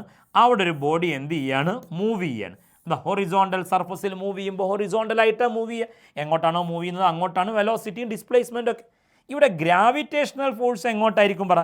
ഗ്രാവിറ്റേഷണൽ ഫോഴ്സ് ഭൂമി വലിക്കുന്നത് നേരെ താഴോട്ടല്ലേ? അപ്പോൾ ഫോഴ്സും ഡിസ്പ്ലേസ്മെൻറ്റും തമ്മിൽ ആംഗിൾ എത്ര ഡിഗ്രിയാണ്? പറ. 90 ഡിഗ്രി. ആംഗിൾ 90 ആണ്. ആംഗിൾ 90 ആയതുകൊണ്ട് work done 0 work. Okay, third question. Work done by an applied force on a body moving on a rough horizontal plane. ഇത് ഹൊറിസോണ്ടൽ പ്ലെയിൻ തന്നെ, റഫാന്ന് മാത്രമേ ഉള്ളൂ. ആയിക്കോട്ടെ, റഫാകുമ്പോൾ ഫ്രിക്ഷൻ കൂടും. ഈ ഹൊറിസോണ്ടൽ പ്ലെയിനിലൂടെ ഒരു ബോഡി മൂവ് ചെയ്യാൻ, അവിടെ ഫ്രിക്ഷണൽ ഫോഴ്സ് കാരണമുള്ള വർക്ക് അല്ല ചോദ്യം. അതാണെങ്കിൽ നെഗറ്റീവ്, ഒന്നും ആലോചിക്കാല്ല. അപ്ലൈഡ് ഫോഴ്സാണ്. അങ്ങോട്ടാണ് നമ്മൾ ഫോഴ്സ് കൊടുക്കുന്നത് മൂവ് ചെയ്യാൻ. അപ്പോൾ അങ്ങോട്ട് തന്നെയാണ് അത് മൂവ് ചെയ്യും ചെയ്യുക. ഫോഴ്സും ഡിസ്പ്ലേസ്മെൻറ്റും ഒരേ ഡയറക്ഷൻ. അപ്ലൈഡ് ഫോഴ്സ്, നമ്മൾ കൊടുക്കുന്ന ഫോഴ്സ്. അങ്ങോട്ട് മൂവ് ചെയ്യണമെങ്കിൽ അങ്ങോട്ട് ഫോഴ്സ് കൊടുക്കണം, അല്ലെങ്കിൽ ഇങ്ങോട്ടാണ് ഫോഴ്സ് എങ്കിൽ ഇങ്ങോട്ട് മൂവ് ചെയ്യും. അപ്പോൾ അപ്ലൈഡ് ഫോഴ്സ് കാരണം ഉണ്ടാകുന്ന വർക്ക്, ഫോഴ്സും ഡിസ്പ്ലേസ്മെൻറ്റും ഒരേ ഡയറക്ഷൻ, θ 0. അപ്പോൾ വർക്ക് എന്ത് വർക്കാണ്? പറ. Positive work. Last question. Work done by the resistive force of air on a vibrating pendulum. ഒരു പെൻഡുലം വൈബ്രേറ്റ് ചെയ്യുമ്പോൾ, വായുവിലൂടെ വൈബ്രേറ്റ് ചെയ്യുമ്പോൾ വായു അതിനെ റെസിസ്റ്റ് ചെയ്യും. റെസിസ്റ്റ് ചെയ്യാറുണ്ട് മോഷനെ ഒപ്പോസ് ചെയ്യാന്നല്ലേ, അല്ലേ? വായുവിലൂടെ പെൻഡുലം അങ്ങോട്ട് ചലിക്കുമ്പോൾ എയർ അതിനെ ഇങ്ങോട്ട് റെസിസ്റ്റ് ചെയ്യും. ഇങ്ങോട്ടാണ് ചലിക്കുന്നെങ്കിൽ അങ്ങോട്ട് റെസിസ്റ്റ് ചെയ്യും. അപ്പോൾ റെസിസ്റ്റീവ് ഫോഴ്സ് പറഞ്ഞാൽ മോഷനെ ഒപ്പോസ് ചെയ്യലാണ്. അപ്പോൾ മോഷൻ എഗെയിൻസ്റ്റ് ആണ്. ഫോഴ്സും അങ്ങോട്ടാണ് മൂവ് ചെയ്യണമെങ്കിൽ ഡിസ്പ്ലേസ്മെൻറ്റ് അങ്ങോട്ട്, അപ്പോൾ റെസിസ്റ്റൻസ് ഇങ്ങോട്ട്. ഫോഴ്സും ഡിസ്പ്ലേസ്മെൻറ്റും ഓപ്പോസിറ്റ് ഡയറക്ഷൻ. അങ്ങനെ വന്നാൽ നെഗറ്റീവ് വർക്ക്. ഓക്കെ, അപ്പോൾ ഇങ്ങനെ ഏതൊരു വർക്ക് തന്നാലും പോസിറ്റീവ് ആണോ, നെഗറ്റീവ് ആണോ, 0 ആണോ എന്ന് പറയാൻ പറ്റണം. ഓക്കെ, ശരി. സെറ്റാണെങ്കിൽ നമുക്ക് വർക്കുമായി ബന്ധപ്പെട്ട അവസാന പോയിന്റ് പഠിക്കാം. എന്താണത്? ഫോഴ്സും ഡിസ്പ്ലേസ്മെൻറ്റും തമ്മിൽ ഒരു ഗ്രാഫ് നമ്മൾ വരക്കുന്നു എന്ന് വിചാരിക്കുക. ഉദാഹരണം, FS ഗ്രാഫ്. ഫോഴ്സ് Y ആക്സിസിലും ഡിസ്പ്ലേസ്മെൻറ്റ് X ആക്സിസിലും എടുത്തുകൊണ്ട് നമ്മൾ ഗ്രാഫ് വരക്കാം. ഓക്കെ, ഗ്രാഫിൻ്റെ ഷേപ്പ് ഒരേ ഫോഴ്സാണ് കൊടുക്കുന്നതെങ്കിൽ ഗ്രാഫിൻ്റെ ഷേപ്പ് ഇങ്ങനെയാവാം. കോൺസ്റ്റൻറ്റ് ഫോഴ്സ് ഒക്കെ ആണെങ്കിൽ. ഓക്കെ, അതല്ല ഫോഴ്സ് മാറിക്കൊണ്ടിരിക്കുകയാണ്. ഒരു ബോഡിയിൽ നമ്മൾ വർക്ക് ചെയ്യുന്നു, ആ വർക്ക് ചെയ്യുമ്പോൾ ആ ഫോഴ്സ് മാറിക്കൊണ്ടിരിക്കുകയാണെങ്കിൽ, ഫോഴ്സ് കൂടി വരികയാണെങ്കിൽ ഇങ്ങനെയൊക്കെ ആവാം. കൂടുകയും കുറയുകയൊക്കെ ചെയ്യുകയാണെങ്കിൽ ഈ രൂപത്തിൽ ഇങ്ങനെയൊക്കെ ആവാം. ഓക്കെ, ആ കൊടുക്കുന്ന ഫോഴ്സിനനുസരിച്ച് ഗ്രാഫിൻ്റെ ഷേപ്പിൽ മാറ്റം വരും. എന്താണെങ്കിലും ശരി, ഫോഴ്സ് ഡിസ്പ്ലേസ്മെൻറ്റ് ഗ്രാഫിൻ്റെ ഏരിയ കണ്ടാൽ, ഗ്രാഫിന് താഴെയുള്ള പോർഷൻ്റെ ഗ്രാഫ് എക്സ് ആക്സിസുമായി കവർ ചെയ്യുന്ന ഈ ഭാഗത്തിൻ്റെ ഏരിയ കണ്ടാൽ, okay, area under F S graph നമുക്ക് എന്ത് കിട്ടും? Work done. Area under force displacement graph will give the work done. അപ്പോൾ നമ്മളോട് എഫ് എസ് ഗ്രാഫ് തന്നിട്ട് അതിൽ നിന്ന് വർക്ക് ഡൺ കാണാനുള്ള ക്വസ്റ്റ്യൻ എക്സാമിന് ചോദിക്കും. അപ്പോൾ എങ്ങനെ കാണും? ഏരിയ കണ്ടാൽ മതി. സിമ്പിൾ. വെലോസിറ്റി ടൈം ഗ്രാഫിൻ്റെ ഏരിയ കണ്ടാൽ ഡിസ്പ്ലേസ്മെൻറ്റ് കിട്ടുമെന്ന് പഠിച്ചില്ലേ? ഓക്കെ. അതേപോലെ ആക്സിലറേഷൻ ടൈം ഗ്രാഫിൻ്റെ ഏരിയ കണ്ടാൽ ചേഞ്ച് ഇൻ വെലോസിറ്റി കിട്ടും. ഫോഴ്സ് ഡിസ്പ്ലേസ്മെൻറ്റ് ഗ്രാഫിൻ്റെ ഏരിയ കണ്ടാൽ വർക്ക് ഡൺ കിട്ടും. ഓക്കെ. സോ വർക്ക് എന്നുള്ള ടോപ്പിക്ക് നമ്മൾ അവസാനിപ്പിക്കുമ്പോൾ എക്സാമിന് ഇവിടുന്ന് ചോദിക്കുന്ന ഒരു ചോദ്യം നോക്കാം. എന്താ ചോദ്യം? പറ. Find the work done and angle between the force F vector is equal to 3i plus 4j minus 5k unit and displacement D vector is equal to 5i plus 4j plus 3k. ഫോഴ്സും ഡിസ്പ്ലേസ്മെൻറ്റും തന്നു. നമ്മൾ എന്ത് കാണണം? Work done കാണണം. അതേപോലെ angle between the ഫോഴ്സസും കാണണം. എങ്ങനെ work done കാണുക? വേഗം നോക്കണം. എന്താ വർക്ക് ഡൺ കാണാനുള്ള formula? Work done is equal to F dot S എന്നാണ്. എഫും എസും കമ്പോണൻറ്റ് ഫോമിൽ തന്നാൽ എങ്ങനെയാണ് ഡോട്ട് പ്രൊഡക്റ്റ് കാണുകയെന്ന് ഞാൻ പഠിപ്പിച്ചു. ഐ ക്യാപ്പിന് ഇപ്പുറത്തുള്ള നമ്പർ 3, ഇവിടെ 5, 3 × 5 15 കഴിഞ്ഞ ടോപ്പിക്കിൽ പഠിച്ചില്ലേ? അതേപോലെ ഇവിടെ ജെ ക്യാപ്പിന് ഇപ്പുറത്തുള്ള നമ്പർ 4, ഇവിടെയും 4, 4 × 4 16. അടുത്തത് കെ ക്യാപ്പ് -5 +3, -5 × +3 -15. നേരത്തെ ചെയ്ത ക്വസ്റ്റ്യൻ തന്നെയാണ്. ഓക്കെ. അപ്പോൾ വർക്ക് ഡൺ 16 എന്ന് കിട്ടും. ഇവിടെ ഫോഴ്സ് ഏത് യൂണിറ്റ് എന്ന് പറഞ്ഞിട്ടുണ്ടോ? ന്യൂട്ടൺ ആണെന്നോ പറഞ്ഞിട്ടുണ്ടോ? ഇല്ല, വെറുതെ യൂണിറ്റ് എന്നേ പറയും. ഡിസ്പ്ലേസ്മെൻറ്റും യൂണിറ്റ് പറഞ്ഞില്ല. ഡിസ്പ്ലേസ്മെൻറ്റ് ഇവിടെ ഡി എന്നുള്ള ലെറ്റർ ആട്ടോ കൊടുത്തത്. അത് കുഴപ്പമില്ല, നമ്മൾ എസ് എന്ന് എഴുതിയേ ഉള്ളൂ. ഓക്കെ. അപ്പോൾ അതുകൊണ്ട് വർക്കിൻ്റെ യൂണിറ്റ് ജൂൾ എന്ന് എഴുതുന്നത് ശരിയല്ല. കാരണം ഫോഴ്സിൻ്റെ ഡിസ്പ്ലേസ്മെൻറ്റിൻ്റെ യൂണിറ്റ് ജൂൾ എന്നോ മീറ്റർ എന്നോ പറഞ്ഞിട്ടില്ല. അതുകൊണ്ട് വർക്ക് 16 യൂണിറ്റ് എന്ന് എഴുതിയാൽ മതി. Okay. Then angle between force and displacement കൂടി കാണാൻ പറഞ്ഞിട്ടുണ്ട്. അതെങ്ങനെ ആംഗിൾ കാണുക? നോക്കണം. വർക്ക് ഡൺ കാണാൻ എഫ് ഡോട്ട് എസ് എന്നല്ലേ ഫോർമുല? പറയൂ. എഫ് ഡോട്ട് എസ് എന്ന് പറഞ്ഞാൽ F into S into cos theta എന്നല്ലേ? ഓക്കെ. അങ്ങനെയെങ്കിൽ ഈ കോസ് തീറ്റ അവിടെ നിർത്തി എഫ് ഇൻറ്റു എസ് ഇങ്ങോട്ട് വന്നാൽ F dot S divided by F into S is equal to cos theta എന്നെഴുതിക്കൂടെ? ശരി. എഫ് ഡോട്ട് എസ് അല്ലേ വർക്ക്? അതിപ്പോൾ കണ്ടു 16 ആണ്. ഇനി എന്താ എഫ് എന്ന് പറഞ്ഞാൽ? എഫ് എന്ന് പറഞ്ഞാൽ മാഗ്നിറ്റ്യൂഡ് ഓഫ് ഫോഴ്സ് ആണ്. എങ്ങനെയാണ് ഫോഴ്സിൻ്റെ മാഗ്നിറ്റ്യൂഡ് കാണുക? മോഷൻ ഇൻ എ പ്ലെയിനിൽ ഒരു വെക്ടർ ഇങ്ങനെ തന്നാൽ അതിൻ്റെ മാഗ്നിറ്റ്യൂഡ് കാണാൻ നമ്മൾ പഠിച്ചു. √3² + 4² + 5² ഇസ് ഈക്വൽ ടു √9 + 16 + 25. ഓക്കെ. ഇതെല്ലാം കൂടി ആഡ് ചെയ്യുമ്പോൾ √50 എന്ന് കിട്ടും. അങ്ങനെയെങ്കിൽ ഡിസ്പ്ലേസ്മെൻറ്റിൻ്റെ മാഗ്നിറ്റ്യൂഡ് എസ്സോ? ഇവിടെ ഡിസ്പ്ലേസ്മെൻറ്റിനെ ഡി എന്നാണ് കൊടുത്തത്. കുഴപ്പമില്ല, എസ് ആയിക്കോട്ടെ. എസ് ആയാലും ഡി ആ കുഴപ്പമില്ല. പറയും 5² + 4² + 3². ഇത് ചെയ്താലും ആൻസർ എന്ത് തന്നെ കിട്ടുക? 50. അപ്പോൾ √50 × √50 എന്ന് വരും. Is equal to 16 / √50 × √50, √50 the whole square എന്ന് പറയുമ്പോൾ 50 എന്ന് വരും. ഓക്കെ. അങ്ങനെയെങ്കിൽ നമുക്ക് 2 വെച്ച് കട്ട് ചെയ്യുകയാണെന്നുണ്ടെങ്കിൽ 8/25 എന്ന് വരും. 8/25 എന്ന് പറയുമ്പോൾ ഏകദേശം 0.32 എന്ന് വരും എന്നാണ് ഞാൻ മനസ്സിലാക്കുന്നത് ഏകദേശം. ഓക്കെ. അപ്പോൾ cos theta is equal to 0.32. അങ്ങനെയെങ്കിൽ തീറ്റ എങ്ങനെയൊക്കെയാണ്? Cos inverse 0.32. ഓക്കെ. ഇത്രയും എഴുതി വെച്ചാൽ മതി. അല്ലെങ്കിൽ കാൽക്കുലേറ്ററിൽ കോസ് ഇൻവേഴ്സ് 0.32 അടിച്ച് 73 സംതിങ് അത്രയൊക്കെ ആംഗിൾ വരും. ഇതാണ് angle between force and displacement. Okay. ശരി. അങ്ങനെയെങ്കിൽ വർക്ക് ഡൺ കാണാൻ എഫ് എസ് ഗ്രാഫ് തന്നിട്ടുള്ള ക്വസ്റ്റ്യൻ എങ്ങനെ വരിക നോക്കാം. Find the work done from the given F S graph. F S graph തന്നു, ഇതിൽ നിന്ന് വർക്ക് ഡൺ കാണണം. നോക്കണം. ഫോഴ്സ് വൈ ആക്സിസിൽ ന്യൂട്ടണിലാണ്, ഡിസ്പ്ലേസ്മെൻറ്റ് എക്സ് ആക്സിസിൽ. അപ്പോൾ എങ്ങനെയാണ് എഫ് എസ് ഗ്രാഫിൽ നിന്ന് ഏരിയ എങ്ങനെയാണ് വർക്ക് ഡൺ കാണുക? വർക്ക് ഡൺ കാണാൻ പറഞ്ഞാൽ ഏരിയ അണ്ടർ ദി ഗ്രാഫ് കണ്ടാൽ മതി. ഏരിയ കാണുമ്പോൾ ആദ്യം ഗ്രാഫിൻ്റെ ഷേപ്പ് ഇതാ ഇങ്ങനെയാണ്. അപ്പോൾ ഈ പോർഷൻ്റെ ഏരിയ എന്ന് പറഞ്ഞപ്പോൾ അത് ട്രയാങ്കിളാണ്. പിന്നെ ഗ്രാഫിൻ്റെ ഷേപ്പ് ഇതാ ഇങ്ങനെയാണ്. അപ്പോൾ ഈ ഗ്രാഫ് ഉണ്ടാക്കുന്ന ഏരിയ എന്ന് പറയുമ്പോൾ റെക്റ്റാങ്കിളാണ്. അപ്പോൾ ആദ്യം ട്രയാങ്കിളിൻ്റെ ഏരിയ പറയും ½ BH. ബി എന്ന് പറഞ്ഞാൽ ബേസ്, ഈ ദൂരം എത്രയാണ് പറയാം, ഇത് 0, ഇത് 6. അപ്പോൾ 0 മുതൽ 6 വരെ പറഞ്ഞാൽ 6 അല്ലേ, ഹാഫ് ബി. എച്ച് ഹൈറ്റ് നോക്കണം, ഈ ഹൈറ്റ് എന്ന് പറയുമ്പോൾ ഇത് 0, ഇത് 10, 0 മുതൽ 10 വരെ എന്ന് പറഞ്ഞാൽ 10 അല്ലേ. So half into 6 into 10 plus then അടുത്തത് ഇത് റെക്റ്റാങ്കുലർ ഏരിയയാണ്, ഇത് 6 ആണ്, ഇത് 10 ആണ്. അപ്പോൾ ലെങ്ത് ഇൻറ്റു ബ്രെഡ്ത്ത് 6 to 10 എന്ന് പറയുമ്പോൾ 4 അല്ലേ. അതേപോലെ ഇവിടുന്ന് താഴോട്ട് ഇത് 0 എന്ന ഈ ദൂരം എന്ന് പറയുകയാണെങ്കിൽ ഈ വാല്യൂ എന്ന് പറയുന്നത് -5 ആണ്. അപ്പോൾ ഈ ഡിസ്റ്റൻസിനെ നമുക്ക് -5 ആക്കി എടുക്കാം. അപ്പോൾ ലെങ്ത് ഇൻറ്റു ബ്രെഡ്ത്ത് എന്ന് പറയുമ്പോൾ 4 into -5, 4 into -5 is equal to പറ 2ഉം 6ഉം കട്ട് ചെയ്താൽ 3 ആയി, 3 ഇൻറ്റു 10 30 പ്ലസ് 4 ഇൻറ്റു -5 20, 30 പ്ലസ് -20 എന്ന് പറയുമ്പോൾ 10. ഇവിടെ നമുക്ക് യൂണിറ്റ് ജൂൾ എന്ന് എഴുതാം, കാരണം ഫോഴ്സ് ന്യൂട്ടണിലാണെന്ന് ക്വസ്റ്റ്യനിലുണ്ട്, ഡിസ്പ്ലേസ്മെൻറ്റ് മീറ്ററിലാണെന്നും ക്വസ്റ്റ്യനിലുണ്ട്. സോ വർക്ക് എന്നുള്ള ടോപ്പിക്കും നമ്മളിവിടെ അവസാനിപ്പിക്കുകയാണ്. സോ സ്കേലാർ പ്രൊഡക്റ്റ് എന്നുള്ള ടോപ്പിക്ക് സെറ്റായി കഴിഞ്ഞു നമുക്ക്. അതേപോലെ സ്കേലാർ പ്രൊഡക്റ്റ് പഠിച്ചതിന് ശേഷം നമ്മൾ വർക്ക് എന്നുള്ള ടോപ്പിക്കും ക്ലിയർ ആയി കഴിഞ്ഞു. ഇനി ചാപ്റ്ററിലെ ഏറ്റവും പ്രധാനപ്പെട്ട ഏരിയയിലേക്ക് കിടക്കുകയാണ്. സ്കേലാർ പ്രൊഡക്റ്റിനും വർക്കിനും ശേഷം നമ്മൾ ഇനി അടുത്ത ടോപ്പിക്കിലേക്ക് കിടക്കുന്നത്. അടുത്ത ടോപ്പിക്ക് പറ എനർജി എന്നുള്ള ഭാഗം. എനർജി എന്നുള്ള ഭാഗത്ത് നമ്മൾ ആദ്യം പഠിക്കേണ്ടത് എന്താണ് എനർജി എന്നുള്ളതാണ്. എന്താ എനർജി? ഫിസിക്സിൽ എനർജി എന്ന് പറഞ്ഞാൽ വർക്ക് ചെയ്യാനുള്ള കഴിവാണ്. വർക്ക് എന്ന് പറഞ്ഞാൽ എന്താണെന്ന് പഠിച്ചാലോ, ഫോഴ്സ് അപ്ലൈ ചെയ്ത് ഡിസ്പ്ലേസ് ചെയ്യിക്കലല്ലേ വർക്ക്, തട്ടിത്തെറിപ്പിക്കുക, തള്ളി നീക്കുക എന്ന് ഞാൻ നേരത്തെ പറഞ്ഞു. അപ്പോൾ എനർജി എന്ന് പറഞ്ഞാൽ ഒരു വസ്തുവിനെ തട്ടിത്തെറിപ്പിക്കാനുള്ള കഴിവാണ്, ഫോഴ്സ് അപ്ലൈ ചെയ്ത് ഡിസ്പ്ലേസ് ചെയ്യിക്കാനുള്ള എബിലിറ്റിയാണ്, കപ്പാസിറ്റിയാണ്. So energy is the capacity for doing work. Okay, energy എന്ന് പറഞ്ഞാൽ വർക്ക് ചെയ്യാനുള്ള കഴിവാണ്. അപ്പോൾ ഒരാൾക്ക് എത്രത്തോളം വർക്ക് ചെയ്യാൻ കഴിയും, അതാണ് അയാളുടെ എനർജി. വർക്കിൻ്റെ യൂണിറ്റ് ജൂൾ അല്ലേ, എനർജിയുടെ യൂണിറ്റും എന്ത് തന്നെയാണ്, ജൂൾ. SI unit joule. എന്നാൽ എനർജിക്ക് വേറെയും യൂണിറ്റുകളുണ്ട്. കഴിയുന്നവർ ആ യൂണിറ്റുകളുടെ പേരുകളും അതിനെ എല്ലാ യൂണിറ്റിനെയും ജൂളിലേക്ക് കൺവെർട്ട് ചെയ്ത് ഒന്ന് പഠിച്ചു വെക്കുന്നത് നല്ലതാണ്. ഓക്കെ, കഴിയുമെന്ന് നോക്ക്, നിർബന്ധിക്കല്ല, ചിലപ്പോഴൊക്കെ എക്സാമിന് ചോദിക്കാറുണ്ട്. അതിലൊന്നാണ് എർഗ്. എർഗ് എന്നത് ഗ്രീക്ക് ഭാഷയിലെ ഒരു വേർഡ് ചുരുക്കി എഴുതിയിരിക്കുകയാണ്. എർഗ് എന്നുള്ളത് അത് CGS യൂണിറ്റ് എന്നൊക്കെ പറയും, CGS സിസ്റ്റം എന്നൊക്കെ കേട്ട പരിചയം ഉണ്ടാവുമല്ലോ.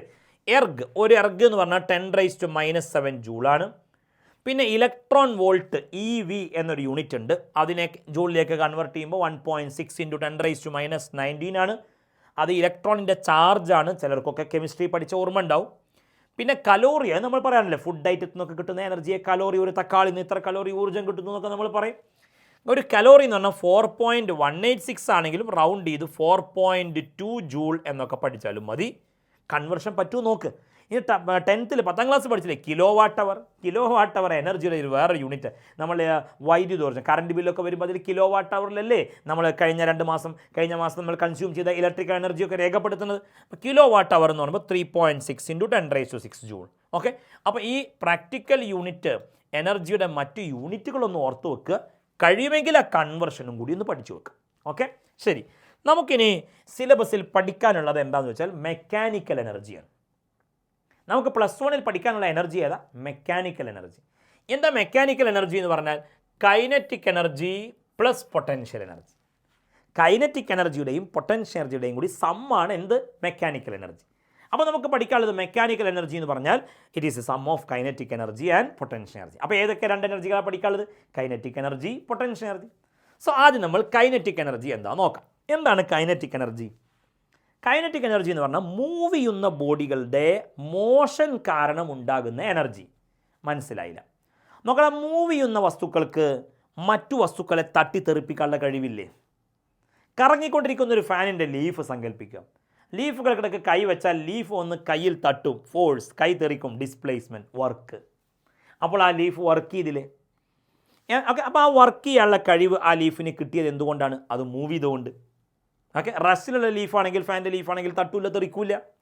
ഓക്കെ, പ്രളയത്തിലൊക്കെ നമ്മൾ കണ്ടില്ലേ, കുത്തി ഒലിച്ചു വരുന്ന മലവെള്ളപ്പാച്ചിലിൽ ആ ഒഴുകി വരുന്ന വെള്ളത്തിന് വൻമരങ്ങളെ, പാലങ്ങളെയൊക്കെ കടപുഴക്കി കൊണ്ടുപോകാനുള്ള കഴിവുള്ളതായി കണ്ടില്ലേ? അപ്പോൾ അതൊക്കെ മൂവ് ചെയ്യുന്ന വസ്തുക്കൾക്ക് വർക്ക് ചെയ്യാനുള്ള എബിലിറ്റിയാണ്. മോഷൻ കാരണം കിട്ടുന്ന ആ എനർജിയെ പറയുന്ന പേരാണ് kinetic energy. So kinetic energy is the energy possessed by a body by virtue of its motion, due to its motion എന്നർത്ഥം. ഡെഫിനിഷൻ പഠിച്ചു വെക്കണം. കൈനറ്റിക് എനർജിയെ ഏത് ലെറ്ററിലാണ് സൂചിപ്പിക്കുക? Capital letter K. എന്താണ് കൈനറ്റിക് എനർജി കാണാനുള്ള formula? Kinetic energy K is equal to half M V square. Half M V square. എന്താ എം? മാസ്. എന്താണ് വി? വെലോസിറ്റി. അപ്പോൾ മാസ് കൂടിയ ബോഡിക്ക് കൈനറ്റിക് എനർജി കൂടൂലേ? കൂടും. ഓക്കെ. വെലോസിറ്റി കൂടിയ ബോഡിക്കും കൈനറ്റിക് എനർജി കൂടും. ഹാഫ് എം വി സ്ക്വയർ ആണ് കൈനറ്റിക് എനർജി കാണാനുള്ള formula. That's all. Okay. Then kinetic എനർജിയുമായി ബന്ധപ്പെട്ട് വളരെ പ്രധാനപ്പെട്ട ഒരു പോയിന്റ് പഠിക്കേണ്ടത്, ഒരുപാട് തവണ പബ്ലിക് എക്സാമിന് ആവർത്തിച്ച് ചോദിച്ച ക്വസ്റ്റ്യനാണ് കൈനറ്റിക് എനർജിയും മൊമെൻറ്റവും തമ്മിലുള്ള റിലേഷൻ. എന്താണ് മൊമെൻറ്റം എന്ന് പഠിച്ചില്ലേ? മൊമെൻറ്റം എന്ന് പറഞ്ഞാൽ മൂവ് ചെയ്യുന്ന ബോഡിക്ക് അത് തട്ടുന്ന സർഫസിൽ ഒരു ഇമ്പാക്റ്റ് ഉണ്ടാക്കാനുള്ള എബിലിറ്റി ഉണ്ട്. അതാണ് ലീനിയർ മൊമെൻറ്റം എന്ന് നമ്മൾ എവിടെ പഠിച്ചു? ലോസ് ഓഫ് മോഷൻ എന്ന ചാപ്റ്റർ പഠിച്ചു. ഓക്കെ. മൂവ് ചെയ്യുന്നവൻ്റെ രണ്ട് പ്രോപ്പർട്ടീസാണ്, ഒന്ന് കൈനറ്റിക് എനർജിയും ഒന്ന് മൊമെൻറ്റവും. നിങ്ങൾക്ക് കൈനറ്റിക് എനർജിയുടെ വാല്യൂ അറിയാമെങ്കിൽ അത് വെച്ച് മൊമെൻറ്റം കണ്ടെത്താം. മൊമെൻറ്റത്തിൻ്റെ വാല്യൂ അറിയാമെങ്കിൽ കൈനറ്റിക് എനർജിയും കണ്ടെത്താം. എങ്ങനെ? അതിന് കൈനറ്റിക് എനർജിയും മൊമെൻറ്റവും തമ്മിലുള്ള റിലേഷൻ പഠിക്കണം. എന്താ റിലേഷൻ? ആ റിലേഷൻ കേട്ടോളൂ. Kinetic energy K is equal to momentum P square by 2m. K is equal to P square by 2m. Or അല്ലെങ്കിൽ ഈ പി സ്ക്വയർ ഇവിടെ നിർത്തി 2m കെ അങ്ങോട്ട് കൊണ്ടുപോയാൽ, ഓർ എന്നിട്ട് ആ സ്ക്വയർ മാറ്റിയാൽ P is equal to root 2mk. Okay. ഈ രണ്ട് ഇക്വേഷൻ രണ്ട് രീതിയിലും പഠിക്കുക. കൈനറ്റിക് എനർജിയും മൊമെൻറ്റും തമ്മിലുള്ള റിലേഷൻ പറയണം. K is equal to P square by 2m or P is equal to root 2mk. നിർബന്ധമായും പഠിച്ചു വെക്കുക. ഇത് വെച്ച് ധാരാളം ചോദ്യങ്ങൾ എക്സാമിന് വരാറുണ്ട്. ക്വസ്റ്റ്യൻസ് നമുക്ക് നോക്കാം. ഓക്കെ. കെ എന്താ പി എന്താന്ന് ക്ലിയർ ആയില്ലേ? എങ്ങനെ ഈ റിലേഷനിലേക്ക് എത്തി എന്ന് പഠിക്കണമെന്നില്ല. അത് നമുക്ക് സിമ്പിളായിട്ട് കൈനറ്റിക് എനർജിയും മൊമെൻറ്റിയും ഇക്വേഷൻ വെച്ച് മനസ്സിലാക്കാവുന്നതേ ഉള്ളൂ. അത് ചോദിക്കാറില്ല. പക്ഷേ ഈ റിലേഷൻ വെച്ചുകൊണ്ട് ധാരാളം ചോദ്യങ്ങൾ എക്സാമിന് വരാറുണ്ട്. അപ്പോൾ നോക്കണം. ഒരു ക്വസ്റ്റ്യൻ നോക്ക്. Two bodies of masses m1 and m2 have the same linear momentum. m1 m2 മാസ്സുള്ള രണ്ട് ബോഡികൾ, രണ്ടാൾക്കും മൊമെൻറ്റം സെയിമാ. What is the ratio of their kinetic energies? Kinetic എനർജികളുടെ റേഷ്യോ കാണുക. മൊമെൻറ്റം സെയിമാണ്, അപ്പോൾ കൈനറ്റിക് എനർജികളുടെ റേഷ്യോ കാണുക. അങ്ങനെ ചോദ്യം വരാറുണ്ട്. നോക്കണം. മൊമെൻറ്റം സെയിം ആണെന്ന് പറഞ്ഞു, കൈനറ്റിക് എനർജികളുടെ റേഷ്യോ കാണണം.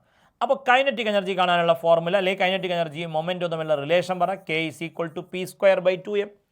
ഒന്നാമത്തെ ബോഡിയുടെ കൈനറ്റിക് എനർജി K1, ഒന്നാമത്തവൻ്റെ മാസ് m1, മൊമെൻറ്റം P1 എന്ന് എഴുതണോ? വേണ്ട, കാരണം സെയിം മൊമെൻ്റ് ആണ്. Okay.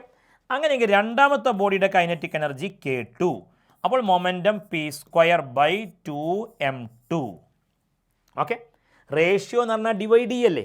So K1 by K2 എന്താ വരിക? K1 divided by K2 is equal to പറ P square by 2m1 divided by P square by 2m2. Reciprocal എടുത്ത് multiply ചെയ്യണ്ടേ?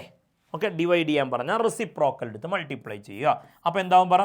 P square by 2m1 into 2m2 divided by P square. Okay. So P square cut ചെയ്ത് കളയാ, 2 cut ചെയ്ത് കളയാ. So K1 by K2 is equal to m2 by m1. K1 by K2 is equal to m2 by m. അല്ലെങ്കിൽ K1 is to K2 is equal to m2 is to m1. Ratio of kinetic energy. Okay. ശരി. മറ്റൊരു question നോക്ക്.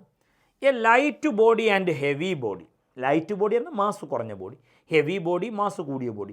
ചില പ്രോബ്ലങ്ങളൊക്കെ car and truck എന്നൊക്കെ പറയാം. കാറിന് mass കുറവ്, ട്രക്കിന് മാസ് കൂടുതൽ. അങ്ങനെ ആ രണ്ട് ബോഡികൾക്കും ഈക്വൽ കൈനറ്റിക് എനർജിയാണ്. കൈനറ്റിക് എനർജി രണ്ടാൾക്കും സെയിം ആണ്. Which one has greater momentum? ആർക്കാണ് അതിൽ മൊമെൻറ്റം കൂടുതൽ? കൈനറ്റിക് എനർജി രണ്ടാൾക്കും സെയിം ആണ്, പക്ഷേ മൊമെൻറ്റം വ്യത്യാസമുണ്ട്. ആർക്കാ മൊമെൻറ്റം കൂടുതൽ? സോ മൊമെൻറ്റ ചോദ്യം. ഇപ്പോൾ മൊമെൻറ്റം ഇസ് ഈക്വൽ ടു എന്ന ഫോർമുല എടുക്കുക. പി ഇസ് ഈക്വൽ ടു മൊമെൻറ്റവും കൈനറ്റിക് എനർജിയും തമ്മിലുള്ള റിലേഷൻ ഇങ്ങനെ പഠിച്ചില്ലേ? P is equal to root 2mk. പറയും. കൈനറ്റിക് എനർജി രണ്ടുപേർക്കും സെയിമാണ്, എന്നാൽ മാസ് രണ്ടാൾക്കും സെയിം ആണോ? അല്ലല്ലോ. ഒരാൾ ലൈറ്റ് ബോഡി, ഒരാൾ ഹെവിയർ ബോഡി. അപ്പം അങ്ങനെ വരുമ്പോൾ ഹെവി ബോഡിക്കാണ് മാസ് കൂടുക. ശ്രദ്ധിക്കുക. Heavy body has greater mass. Heavy body എന്ന് പറയുമ്പോൾ മാസ് കൂടുതലാണ്. മാസ് കൂടുതലാണെങ്കിൽ നോക്കണം, ഈ എമ്മും കെയും ഒക്കെ ന്യൂമറേറ്ററിലാണ്. മാസ് കൂടിയാൽ മൊമെൻറ്റത്തിൻ്റെ വാല്യൂ ഈ റൈറ്റ് സൈഡ് റൂട്ട് 2mkയുടെ വാല്യൂ കൂടും, അപ്പോൾ മൊമെൻറ്റം കൂടും. Okay. So heavy body has greater mass. അങ്ങനെ വരുമ്പോൾ അവിടെ ഹെവി ബോഡിക്ക് മൊമെൻറ്റം എന്ത് ചെയ്യും? കൂടും. So momentum of heavy body is greater than momentum of lighter body. Okay, അപ്പോൾ ഹെവിയർ ബോഡിക്ക് മാസ് കൂടുതൽ, അപ്പോൾ അയാൾക്ക് മൊമെൻറ്റം കൂടും. അത്രയേ ഉള്ളൂ. Okay, so relation between kinetic energy and momentum സെറ്റായി കഴിഞ്ഞെങ്കിൽ ഈ ചാപ്റ്ററിലെ ഒന്നാമത്തെ ഡെറിവേഷനിലേക്ക് കടക്കാം. ഈ ചാപ്റ്ററിൽ ഒരു 4 ഡെറിവേഷൻസ് നമ്മൾ പഠിച്ചു വെക്കാനുണ്ട്. ഓക്കെ, അതിൽ ആദ്യത്തെ ഡെറിവേഷനിലേക്കാണ് നമ്മൾ കടക്കാൻ പോകുന്നത്. എല്ലാ ഡെറിവേഷൻസും സിമ്പിളാണ്, വളരെ സിമ്പിളായിട്ട് പഠിക്കുക. എന്താ ടോപ്പിക്കിൻ്റെ ഹെഡിങ് പറ? Work energy theorem. Work energy theorem. എന്താണ് വർക്ക് എനർജി തിയറം? ഇങ്ങനെ പഠിച്ചോളൂ, ഒന്നുമില്ല. വർക്ക് എനർജി തിയറം എന്ന് പറഞ്ഞാൽ work done is equal to change in kinetic energy. Delta change അല്ലേ? അതെ, work done is equal to change in kinetic energy. നമ്മളൊരു ബോഡിയിൽ വർക്ക് ചെയ്താൽ ആ ബോഡിയുടെ വെലോസിറ്റിക്ക് ചേഞ്ച് വരുമല്ലോ. വർക്ക് ചെയ്യണമെങ്കിൽ ഫോഴ്സ് കൊടുക്കണം. ഫോഴ്സ് കൊടുത്താൽ ആക്സിലറേഷൻ ഉണ്ടാവും, വെലോസിറ്റിക്ക് ചേഞ്ച് ഉണ്ടാവും. അപ്പോൾ നമ്മളൊരു ബോഡിയിൽ വർക്ക് ചെയ്യാൻ ഫോഴ്സ് കൊടുക്കുന്നു, അപ്പോൾ ആ ബോഡിയുടെ വെലോസിറ്റി ചേഞ്ച് ചെയ്യുന്നു, കൈനറ്റിക് എനർജി ചേഞ്ച് ചെയ്യുന്നു. വെലോസിറ്റിക്ക് ചേഞ്ച് ഉണ്ടായാൽ കൈനറ്റിക് എനർജി ചേഞ്ച് ചെയ്യുമല്ലോ. അപ്പോൾ വർക്ക് ചെയ്താൽ കൈനറ്റിക് എനർജിക്ക് ചേഞ്ച് ഉണ്ടാവും. ആ വർക്ക് ഡൺ 10 ജൂൾ ആണെങ്കിൽ കൈനറ്റിക് എനർജിയിലെ ചേഞ്ചും 10 ജൂൾ ആയിരിക്കും. Work done is equal to change in kinetic energy. ഇതാണ് വർക്ക് എനർജി തിയറം. അതാണ് ഈ statement. Work done on a body by a force is equal to change in its kinetic energy. സിമ്പിളായിട്ട് work done is equal to change in kinetic energy എന്ന് മതി. ഇനി അതിൻ്റെ proof ചോദിക്കും. എങ്ങനെയാണ് പ്രൂഫ്? ഇതാ നോക്കിക്കോളൂ. ഒരു സിമ്പിളായിട്ടുള്ള ഡയഗ്രാം വരയ്ക്കുക. ഇതുപോലൊരു ബ്ലോക്ക്, ആ ബ്ലോക്കിൽ നമ്മളൊരു ഫോഴ്സ് അപ്ലൈ ചെയ്യാണ്, എഫ് ആണ്. ആ ബ്ലോക്ക് റെസ്റ്റിലുള്ള ബ്ലോക്കല്ല, ഈ ബോഡി മൂവ് ചെയ്തുകൊണ്ടിരിക്കുകയാണ്. ഇപ്പോൾ അതിനൊരു വെലോസിറ്റി ഉണ്ട്. എത്ര വെലോസിറ്റി? U, initial velocity. അങ്ങനെ ഫോഴ്സ് കൊടുത്ത് ആ ബോഡിയെ നമ്മൾ ഇതുവരെ നീക്കി കൊണ്ടുവന്നു. ഓക്കെ, മൂവ് ചെയ്യുന്ന ഒരു ബോഡിയിൽ നമ്മുടെ വക ഒരു തള്ളുകൂടി കൊടുത്താൽ അയാളുടെ വെലോസിറ്റി കൂടുമല്ലോ. ഇപ്പോൾ വെലോസിറ്റി ആദ്യം യു ആയിരുന്നു, ഇപ്പോൾ വെലോസിറ്റി വി ആണ്. അപ്പോൾ ഈ ബോഡി ഇത്ര ദൂരമല്ലേ ഡിസ്പ്ലേസ് ചെയ്തത്? ഇതാണ് ഡിസ്പ്ലേസ്മെൻറ്റ്. ഓക്കെ, ഇനി ഞാൻ എഴുതാൻ പോകുന്നത് സിമ്പിളായി വർക്ക് എനർജി തിയറത്തിൻ്റെ പ്രൂഫ് എങ്ങനെയെന്നുള്ളത് നോക്കാം. ശ്രദ്ധിച്ചിരിക്കാം. മറ്റു ചാപ്റ്ററിലൊക്കെ ഡെറിവേഷൻ നമ്മൾ പറഞ്ഞതുപോലെ പഠിച്ചില്ലേ? ഓക്കെ, അപ്പോൾ കുറഞ്ഞ സ്റ്റെപ്പുകൾ ആൻസർ ചെയ്യാം. എല്ലാവർക്കും അറിയാവുന്ന ഒരു ഫോർമുല അല്ലേ ഇക്വേഷൻസ് ഓഫ് മോഷൻ എന്നുള്ള ചാപ്റ്ററിൽ നമ്മൾ പഠിച്ച മൂന്നാമത്തെ equation v square equals u square plus 2as. ഈ യു സ്ക്വയർ ഞാൻ ഇങ്ങോട്ട് എടുത്താലോ? V square minus u square equal to 2as. ഓക്കെ, ഇനി രണ്ട് സൈഡും ഞാൻ ഹാഫ് എം കൊണ്ട് മൾട്ടിപ്ലൈ ചെയ്യാൻ. രണ്ട് സൈഡിനെയും ഈ ഇക്വേഷൻ്റെ രണ്ട് സൈഡും ഞാൻ എന്ത് ചെയ്യാണ്? Multiply with half M. Half M കൊണ്ട് മൾട്ടിപ്ലൈ ചെയ്താൽ half M into v square minus u square is equal to half M into 2as. ഓക്കെ, ഹാഫ് എം കൊണ്ടൊന്ന് മൾട്ടിപ്ലൈ ചെയ്യുക. ആദ്യം വി സ്ക്വയറിന്, പിന്നെ യു സ്ക്വയറിന്. അപ്പോൾ എന്തായി? Half M V square minus half M U square equal to 2 കട്ടായി. M into A, M A എന്ന് പറഞ്ഞാൽ ഫോഴ്സ് അല്ലേ? M into A, F is equal to M A എന്ന് ലോസ് ഓഫ് മോഷനിൽ പഠിച്ചില്ലടാ. അപ്പോൾ ഫോഴ്സ് ഇൻറ്റു ഡിസ്പ്ലേസ്മെൻറ്റ് എന്നാൽ തീർന്നു. Force into displacement എന്ന് പറഞ്ഞാൽ വർക്കല്ലേ? Force into display F dot S ആണ്. F into S into cos തീറ്റയാണ്. പക്ഷെ അങ്ങോട്ടാ ഫോഴ്സ്, അങ്ങോട്ടാ ഡിസ്പ്ലേസ്മെൻറ്റ്. അപ്പോൾ തീറ്റ 0, കോസ് 0, 1. അപ്പോൾ F into S. Okay, work done. നോക്കണം, വി പറഞ്ഞ ഫൈനൽ വെലോസിറ്റി. അപ്പോൾ half M V square final kinetic energy. U initial velocity. അപ്പോൾ half M U square initial kinetic energy.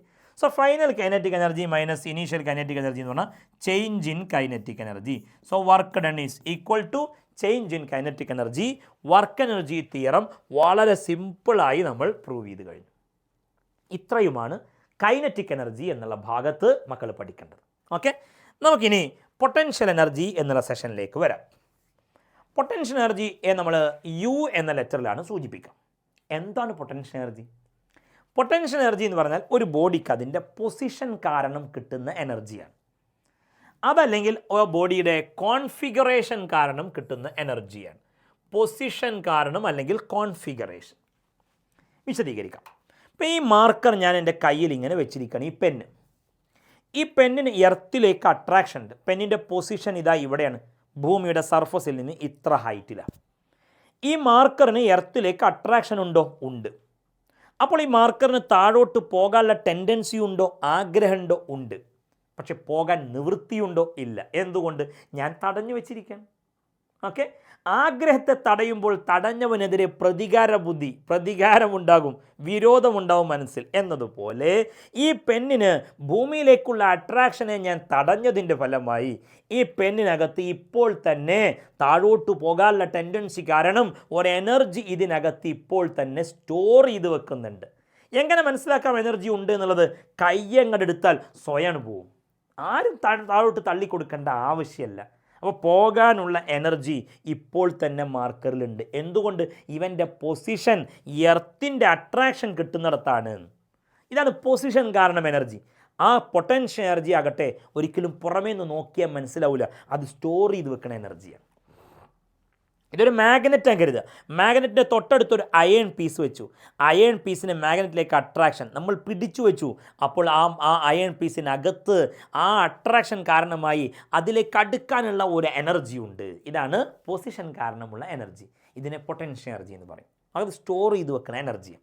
ഇനി അല്ലെങ്കിൽ കോൺഫിഗറേഷൻ, ഒരു വസ്തുവിൻ്റെ രൂപം, അതിൻ്റെ ആകൃതി, അതിൻ്റെ ഘടന, അത് കാരണമായി എനർജി ഉണ്ട്. ഒരു സ്പ്രിങ് നമ്മൾ വലിച്ചു പിടിക്കും. അപ്പോൾ അതിൻ്റെ ആകൃതിക്ക് നമ്മൾ മാറ്റം വരുത്തുകയാണ്, അതിൻ്റെ ഷെയ്പ്പിനൊരു മാറ്റം വരികയാണ്. അങ്ങനെ വരുമ്പോൾ ആ ബോഡിക്കുള്ളിൽ വലിച്ചു പിടിച്ച സ്പ്രിങ്ങിനൊരു എനർജി ഉണ്ടാവും. എങ്ങനെ മനസ്സിലായി? കയ്യെന്ന് വിട്ടാണ് പോകും. അപ്പോൾ പോകാനുള്ള എനർജി വലിഞ്ഞിരിക്കുമ്പോൾ തന്നെ ഉണ്ട്. അത് അപ്പോൾ അങ്ങനെ ഒരുപാട് എക്സാമ്പിൾസ് പറയാം. അപ്പോൾ ആ കോൺഫിഗറേഷൻ കാരണമായി ഉണ്ടാകുന്ന എനർജിയെ, പൊസിഷൻ കാരണമായി ഉണ്ടാകുന്ന എനർജിയൊക്കെ നമ്മൾ എന്തെന്ന് പറയും? Potential energy. ഏത് ലെറ്ററിലാണ് സൂചിപ്പിക്കുക? യു ഡെഫിനിഷൻ പബ്ലിക് എക്സാമിൻ്റെ പ്രീവിയസ് ക്വസ്റ്റ്യൻസ് ആണ്. ഓക്കെ, ക്വസ്റ്റ്യൻ ശ്രദ്ധിക്കണം. ദെൻ ഇനി പൊട്ടൻഷ്യൽ എനർജിയുടെ ഭാഗത്ത് നമ്മൾ പഠിക്കാനുള്ള 2 പൊട്ടൻഷ്യൽ എനർജികളുടെ ഫോർമുലകൾ ഏതാണെന്ന് വെച്ചാൽ നോക്കണം. ഒന്ന് ഗ്രാവിറ്റേഷണൽ പൊട്ടൻഷ്യൽ എനർജി. അതായത് ഇത് എർത്താണെന്ന് കരുതുക. ഇത് എർത്തിന് ചുറ്റും എർത്തിൻ്റെ ഒരു ഗ്രാവിറ്റേഷണൽ ഫോഴ്സ് ഉണ്ടെന്ന് അറിയാലോ. ഇവിടെ ഒരു ബോഡി ഞാനിങ്ങനെ വെച്ചിരിക്കുകയാണ്. ഇതൊരു സർഫസിൽ ഇങ്ങനെ കയറ്റി വെച്ചിരിക്കുകയെന്ന് വിചാരിച്ചോളൂ. ഞാൻ നേരത്തെ പെന്നിൻ്റെ കാര്യം പറഞ്ഞ പോലെ ഈ ബോഡിയുടെ മാസ് m ആണ്. എർത്തിൻ്റെ സർഫസിൽ നിന്ന് h ഹൈറ്റിലാണ് ഇരിക്കുന്നത്. അപ്പോൾ ഈ ബോഡിക്ക് ഗ്രാവിറ്റേഷണൽ ഫോഴ്സ് ഇല്ലേ? ആ ഫോഴ്സ് കാരണമായി ആ ബോഡിക്ക് ഒരു പൊട്ടൻഷ്യൽ എനർജി ഉണ്ട്. എനിക്കും നിങ്ങൾക്കൊക്കെ പൊട്ടൻഷ്യൽ എനർജി ഉണ്ട്. ഓക്കെ, എർത്തിലേക്കുള്ള അട്രാക്ഷൻ കാരണം ആ ഗ്രാവിറ്റേഷണൽ ഫീൽഡിലാണ്, ഭൂമിയുടെ ഗ്രാവിറ്റേഷണൽ ഫീൽഡിലാണ് ഈ ബോഡിയുടെ പൊസിഷൻ ഉള്ളത്. അതുകൊണ്ട് ഈ ബോഡിക്കുണ്ടാകുന്ന പൊട്ടൻഷ്യൽ എനർജിയെ നമ്മൾ ഗ്രാവിറ്റേഷണൽ പൊട്ടൻഷ്യൽ എനർജി എന്ന് പറയും. ഓക്കെ, ഈ ഗ്രാവിറ്റേഷണൽ പൊട്ടൻഷ്യൽ എനർജിയുടെ ഫോർമുല ബൈ ഹാർട്ടാക്കി വെക്കുക. ഡിറൈവ് ചെയ്ത് പഠിക്കുന്നു വേണ്ട. U = mgh. എന്താ? m mass, g acceleration due to gravity, h എന്ന് പറഞ്ഞാൽ ഗ്രൗണ്ട് ലെവലിൽ നിന്നുള്ള height. Okay, mgh gravitational potential എനർജിയുടെ ഫോർമുല mgh. അങ്ങനെയെങ്കിൽ അടുത്തതായി നമുക്ക് പഠിക്കാനുള്ളത് സ്പ്രിങ്ങിൻ്റെ പൊട്ടൻഷ്യൽ എനർജിയാണ്. നോക്കണേ, ഇതൊരു സ്പ്രിങ്. ആ സ്പ്രിങ്ങിൻ്റെ അറ്റത്തൊരു ബ്ലോക്ക് ഞാൻ ഇങ്ങനെ അറ്റാച്ച് ചെയ്തിരിക്കുകയാണ്. കാര്യമായി ഈ ചിത്രത്തിലേക്ക് സൂക്ഷിച്ച് നോക്കി ഓരോ കാര്യം മനസ്സിലാക്കൊന്നും വേണ്ട. സിമ്പിളായി ഈ ബ്ലോക്കിന് നമ്മൾ വലിക്കുകയാണെങ്കിൽ, ഇങ്ങനെ വലിച്ചു, ഈ ബ്ലോക്കിനെ അല്പദൂരം ഇങ്ങനെ ഡിസ്പ്ലേസ് ചെയ്യിപ്പിച്ചു. എഴുതിയ കാര്യങ്ങളൊന്നും വായിച്ച് മനസ്സിലാക്കി ബുദ്ധിമുട്ടണമെന്നില്ല. കാര്യം ഇങ്ങനെ കേട്ടാൽ മതി. ഈ ബ്ലോക്കിന് നമ്മൾ വലിച്ച സ്പ്രിങ് സ്ട്രെച്ച്ഡായി വലിഞ്ഞിരിക്കുകയാണ്. അപ്പോൾ ആ സ്പ്രിങ്ങിൻ്റെ ഉള്ളിലൊരു എനർജി ഉണ്ടാവും. അപ്പോൾ അതിൻ്റെ ആ ഒരു ഷേപ്പിന്, അതിൻ്റെ ലെങ്ത്തിനൊക്കെ മാറ്റം വരുത്തിയില്ലേ? ഇനി നമ്മൾ കംപ്രസ് ചെയ്ത് കഴിഞ്ഞാലും അതിൻ്റെ ഷേപ്പിന്, അതിൻ്റെ കോൺഫിഗറേഷൻ നമ്മൾ മാറ്റം വരുത്തി. ഓക്കെ, അങ്ങനെ മാറ്റം വരുത്തുമ്പോഴും ആ കംപ്രസ്ഡ് ആയിട്ടുള്ള അവസ്ഥയിലും സ്ട്രെച്ച്ഡ് ആയിട്ടുള്ള അവസ്ഥയിലും സ്പ്രിങ്ങിന് എനർജി ഉണ്ടാവും. ഓക്കെ, ആ എനർജിയെയും പൊട്ടൻഷ്യൽ എനർജി എന്നാണ് പറയാം. സ്പ്രിങ്ങിൻ്റെ ആ പൊട്ടൻഷ്യൽ എനർജി കാണാനുള്ള ഫോർമുല, ഭൂമിയുടെ ഗ്രാവിറ്റേഷണൽ ഫീൽഡിൽ h ഹൈറ്റിലിരിക്കുന്ന ബോഡിയുടെ potential energy, gravitational potential energy, അത് mgh. ഓക്കെ, ഇനി സ്ട്രെച്ച്ഡ് അല്ലെങ്കിൽ കംപ്രസ്ഡ് സ്പ്രിങ്ങിൻ്റെ പൊട്ടൻഷ്യൽ എനർജിയോ, അത് കാണാനുള്ള ഫോർമുല നമ്മൾ പഠിക്കാൻ പോവുകയാണ്. രണ്ടാമത്തെ ഡെറിവേഷൻ. ഓക്കെ, അപ്പോൾ ആദ്യം സ്പ്രിങ് എപ്പോഴാണ് അതിന് പൊട്ടൻഷ്യൽ എനർജി ഉണ്ടാവുക എന്ന് ക്ലിയർ ആയാലോ? ഓക്കെ, ഇനി നമ്മൾ സ്പ്രിങ്ങിൻ്റെ പൊട്ടൻഷ്യൽ എനർജി കാണാൻ വേണ്ടി പുതിയ ഒരു ഫോഴ്സിനെ കുറിച്ച് പഠിക്കുകയാണ്. ഏതാ ഫോഴ്സാണ്? Spring force. സ്പ്രിങ് ഫോഴ്സ് എന്താണ്? സ്പ്രിങ് ഫോഴ്സ് നോക്കിക്കോളൂ. സ്പ്രിങ് ഫോഴ്സ് എന്താണെന്നുള്ളത് ഈ ചിത്രത്തിൽ നിന്ന് മനസ്സിലാക്കി തരാം. ഈ ബ്ലോക്കിന് നമ്മൾ ഇവിടെ നിന്ന് ഇങ്ങോട്ട് വലിച്ചു. അപ്പോൾ ഇങ്ങോട്ട് നമ്മൾ വലിക്കുമ്പോൾ നമ്മൾ ഡിസ്പ്ലേസ് ചെയ്യിച്ചു ഇങ്ങോട്ട് എന്ന് പറയും. ഓക്കെ, ഡിസ്പ്ലേസ്മെൻറ്റിന് നമ്മൾ എക്സ് എന്നെഴുതും. എക്സ് എന്നത് ഡിസ്പ്ലേസ്മെൻറ്റ്. നമ്മൾ എങ്ങോട്ടാണ് ആ ബ്ലോക്കിനെ അല്ലെങ്കിൽ സ്പ്രിങ്ങിനെ വലിച്ചത്? ഇങ്ങോട്ട്. അപ്പോൾ ഡിസ്പ്ലേസ്മെൻറ്റ് ഇങ്ങോട്ടാണ്. ഇനി അങ്ങനെയെങ്കിൽ നമ്മൾ കൈ വിട്ടാൽ ഇത് അങ്ങോട്ട് പോകുമല്ലോ. അങ്ങോട്ട് പോകാൻ കാരണം സ്പ്രിങ്ങിൻ്റെ ഉള്ളിൽ നമ്മൾ അപ്ലൈ ചെയ്ത ഫോഴ്സ് ഇങ്ങോട്ടാണ്. അപ്ലൈഡ് ഫോഴ്സ് എന്നതിനെ പറയും. അപ്പോൾ സ്പ്രിങ്ങിന് ഉള്ളിൽ അങ്ങോട്ടൊരു ഫോഴ്സ് ഉണ്ടായി. നമ്മൾ അപ്ലൈ ചെയ്ത ഫോഴ്സിന് ഈക്വലും ഓപ്പോസിറ്റുമായി ഉണ്ടാകുന്ന സ്പ്രിങ്ങിനകത്തുണ്ടാകുന്ന ആ ഫോഴ്സ്, ഓക്കെ, പഴയ അവസ്ഥയിലേക്ക് തിരിച്ചു പോകാൻ കാരണമായ ഫോഴ്സാണിത്. ആദ്യം ഇങ്ങനെ ഇരിക്കുകയാണ്, ഇങ്ങോട്ട് വലിച്ചാൽ അങ്ങോട്ട് തന്നെ പോകും. അതിനെ റീസ്റ്റോറിങ് ഫോഴ്സ് എന്ന് പറയും. പഴയ അവസ്ഥയിലേക്ക് തിരിച്ചു പോകാൻ വേണ്ട രീതിയിൽ അതിനകത്തുണ്ടാകുന്ന ഫോഴ്സാണ് റീസ്റ്റോറിങ് ഫോഴ്സ് എന്ന വാക്കുകൊണ്ട് ഉദ്ദേശിക്കുന്നത്. സ്പ്രിങ്ങിനകത്ത് മാത്രമാണോ റീസ്റ്റോറിങ് ഫോഴ്സ് ഉണ്ടാവുക? അല്ല, ഊതി വീർപ്പിച്ച ബലൂൺ നമ്മൾ അമർത്തി കൈയിട്ടാൽ തിരിച്ചിങ്ങോട്ട് തന്നെ വരും, അതും റീസ്റ്റോറിങ് ഫോഴ്സാണ്. റബ്ബർ ബാൻഡ് വലിച്ചു, കൈവിട്ട പഴയ അവസ്ഥയിലേക്ക് തിരിച്ചു പോകും, റീസ്റ്റോറിങ് ഫോഴ്സാണ്. സ്പ്രിങ്ങിലുണ്ടാകുന്ന റീസ്റ്റോറിങ് ഫോഴ്സിനെ പറയും സ്പ്രിങ് ഫോഴ്സ് എന്ന്. അങ്ങനെ സ്പ്രിങ് ഫോഴ്സ്. അപ്പോൾ നമ്മൾ ഇങ്ങോട്ടാണ് അപ്ലൈഡ് ഫോഴ്സ്, ഇങ്ങോട്ടാണ് ഡിസ്പ്ലേസ്മെൻറ്റ്, അപ്പോൾ അങ്ങോട്ടാണ് റീസ്റ്റോറിങ് ഫോഴ്സായ സ്പ്രിങ് ഫോഴ്സ്. ഇനി നമ്മൾ കംപ്രസ് ചെയ്യുമ്പോഴോ അങ്ങോട്ടാണ് കംപ്രസ് ചെയ്യുന്നത്, അപ്പോൾ ഡിസ്പ്ലേസ്മെൻറ്റ് അങ്ങോട്ട്, അപ്ലൈഡ് ഫോഴ്സ് അങ്ങോട്ട്, അപ്പോൾ സ്പ്രിങ് ഫോഴ്സോ ഇങ്ങോട്ട്. ഇതാണ് സ്പ്രിങ് ഫോഴ്സ്. ഓക്കെ, ഇനി ശ്രദ്ധിക്കേണ്ടത്, അപ്പോൾ സ്പ്രിങ് ഫോഴ്സ് പറഞ്ഞാൽ സ്പ്രിങ്ങിനകത്തുണ്ടാകുന്ന റീസ്റ്റോറിങ് ഫോഴ്സ് ആണെന്ന് മനസ്സിലാക്കുക. അത് അപ്ലൈഡ് ഫോഴ്സിന് ഈക്വൽ ആയിരിക്കും, ഓപ്പോസിറ്റ് ആയിരിക്കും. ഓക്കെ, അങ്ങനെയെങ്കിൽ സ്പ്രിങ് ഫോഴ്സും ഡിസ്പ്ലേസ്മെൻറ്റും തമ്മിലൊരു റിലേഷൻ. നമ്മൾ കുറച്ച് ദൂരം വലിച്ചതെങ്കിൽ കുറഞ്ഞ റീസ്റ്റോറിങ് ഫോഴ്സ്, നല്ല ദൂരം ഇങ്ങോട്ട് വലിച്ചെങ്കിലോ ഡിസ്പ്ലേസ്മെൻറ്റ് കൂട്ടിയാലോ റീസ്റ്റോറിങ് ഫോഴ്സും കൂടും. നമ്മൾ ഈ സ്പ്രിങ്ങിനെ കുറച്ചേ കംപ്രസ് ചെയ്തുള്ളൂ, കൈവിട്ട ചെറിയ രൂപത്തിലല്ലേ തിരിച്ചു വരുള്ളൂ. എന്നാൽ നന്നായി അമർത്തിയാലോ, ഡിസ്പ്ലേസ്മെൻറ്റ് കൂട്ടിയാലോ, അപ്പോൾ റീസ്റ്റോറിങ് ഫോഴ്സ് സ്പ്രിങ് ഫോഴ്സും എന്ത് ചെയ്യും? കൂടും. അപ്പോൾ സ്പ്രിങ് ഫോഴ്സും ഡിസ്പ്ലേസ്മെൻറ്റും ഒന്ന് കൂട്ടുമ്പോൾ മറ്റൊന്ന് അതേപോലെ കൂടുമ്പോൾ ഡയറക്റ്റ് പ്രപ്പോർഷൻ. ആരൊക്കെ ഡയറക്റ്റ് പ്രപ്പോർഷൻ? സ്പ്രിങ് ഫോഴ്സും ഡിസ്പ്ലേസ്മെൻറ്റും. സ്പ്രിങ് ഫോഴ്സിനെ FS എന്നെഴുതുന്നു, ഓക്കെ, ഡിസ്പ്ലേസ്മെൻറ്റിനെ X എന്നെഴുതുന്നു. അപ്പോൾ സ്പ്രിങ് ഫോഴ്സും ഡിസ്പ്ലേസ്മെൻറ്റും തമ്മിലുള്ള റിലേഷൻ എന്താ? സ്പ്രിങ് ഫോഴ്സ് എന്നുള്ളത് ഇവിടെ കൊടുത്തിട്ടുണ്ട്. Restoring force developed in A spring when A force is applied on it. Okay, ഇനി അത് ഡെഫിനിഷൻ പഠിക്കണമെന്ന് നിർബന്ധമല്ല. സ്പ്രിങ് ഫോഴ്സും ഡിസ്പ്ലേസ്മെൻറ്റും തമ്മിലുള്ള ബന്ധം ഇങ്ങനെയാണ്, ഒന്ന് കൂടുമ്പോൾ മറ്റോ അതേപോലെ കൂടും. ഓക്കെ, പിന്നെ മറ്റൊരു കാര്യം, ഈ സ്പ്രിങ് ഫോഴ്സും ഡിസ്പ്ലേസ്മെൻറ്റും ഓപ്പോസിറ്റ് ഡയറക്ഷനാണ്. ഡിസ്പ്ലേസ്മെൻറ്റ് ഇങ്ങോട്ട്, സ്പ്രിങ് ഫോഴ്സ് അങ്ങോട്ട്. അപ്പോൾ നെഗറ്റീവ് സൈൻ കൊടുക്കും. എന്താ നെഗറ്റീവ് സൈൻ? Opposite direction. ഈ പ്രൊപ്പോർഷണാലിറ്റി മാറ്റി ഈക്വൽ സൈൻ കൊടുക്കുമ്പോൾ അവിടെ ഒരു കോൺസ്റ്റൻറ്റ് വരും. ആ കോൺസ്റ്റൻറ്റിനെ K എന്നെഴുതും. ഓക്കെ, സോ സ്പ്രിങ് ഫോഴ്സിൻ്റെ ഫോർമുല -KX. ഓക്കെ, K എന്നുള്ള ആ കോൺസ്റ്റൻറ്റിനെ വിളിക്കുന്ന പേര് സ്പ്രിങ് കോൺസ്റ്റൻറ്റ് എന്നാകുന്നു. Spring constant. Okay, so spring ഫോഴ്സിൻ്റെ ഫോർമുല പറയും -KX. എന്താ K? Spring constant. ഓക്കെ, അതേപോലെ എക്സ് എന്താ? ഡിസ്പ്ലേസ്മെൻറ്റ്. എന്താ മൈനസ് സൈൻ സൂചിപ്പിക്കുന്നത്? ഡിസ്പ്ലേസ്മെൻറ്റും സ്പ്രിങ് ഫോഴ്സും ഓപ്പോസിറ്റ് ഡയറക്ഷൻ. ഓക്കെ, അപ്പോൾ എന്താണ് സ്പ്രിങ് ഫോഴ്സിൻ്റെ ഫോർമുല എന്ന് ക്ലിയറായി, അതുമായി ബന്ധപ്പെട്ട കാര്യങ്ങളും മനസ്സിലായി. ഇനി സ്പ്രിങ് ഫോഴ്സ് -KX ആണെങ്കിൽ അപ്ലൈഡ് ഫോഴ്സ് എന്തായിരിക്കും? അപ്ലൈഡ് ഫോഴ്സിൻ്റെ ഫോർമുല ശ്രദ്ധിക്കണം. അപ്ലൈഡ് ഫോഴ്സ് എന്ന് പറഞ്ഞാൽ നമ്മൾ സ്പ്രിങ്ങിനെ ഒരു ഭാഗത്തേക്കാണ് വലിക്കുന്നതെങ്കിൽ അതാണ് അപ്ലൈഡ് ഫോഴ്സ്. അപ്ലൈഡ് ഫോഴ്സിന് ഈക്വലും ഓപ്പോസിറ്റുമാണ് സ്പ്രിങ് ഫോഴ്സ്. അപ്പോൾ സ്പ്രിങ് ഫോഴ്സിൻ്റെ ഫോർമുല -KX ആണെങ്കിൽ അപ്ലൈഡ് ഫോഴ്സിൻ്റെ ഫോർമുല +KX. ഓക്കെ, അപ്ലൈഡ് ഫോഴ്സിൻ്റെ ഇക്വേഷൻ +KX. സ്പ്രിങ്ങിൻ്റെ പൊട്ടൻഷ്യൽ ഫോർമുലയാണ് നമുക്ക് പഠിക്കാനുള്ളത്. ഡെറിവേഷനാണ് രണ്ടാമത്തെ ഡെറിവേഷൻ. സിമ്പിളായിട്ട് പഠിക്കാൻ ഞാൻ പറയുന്ന രീതിയിൽ പഠിച്ചു പോയാൽ മതി. അപ്പോൾ അത് പഠിക്കണമെങ്കിൽ ആദ്യം സ്പ്രിങ് ഫോഴ്സ് എന്താണെന്ന് അറിയണം. സ്പ്രിങ് ഫോഴ്സ് -KX, അപ്പോൾ അപ്ലൈഡ് ഫോഴ്സ് +KX. ഇനി സ്പ്രിങ്ങിൻ്റെ പൊട്ടൻഷ്യലിൻ്റെ ഫോർമുല നമുക്കൊന്ന് ഡിറൈവ് ചെയ്ത് നോക്കാം. ആദ്യം ഫോർമുല ഒന്ന് ബൈ ഹാർട്ടാക്കുക. സ്പ്രിങ്ങിൻ്റെ പൊട്ടൻഷ്യൽ എനർജി കാണാനുള്ള ഫോർമുല ½ എന്താ? K സ്പ്രിങ് കോൺസ്റ്റൻറ്റ്, എന്താ? X displacement. ½ പോലെ ½ നമുക്കൊന്ന് പ്രൂവ് ചെയ്യാം. എങ്ങനെ പ്രൂവ് ചെയ്യാം? സിമ്പിളായിട്ടുള്ള പ്രൂഫ് പഠിച്ചാൽ മതി.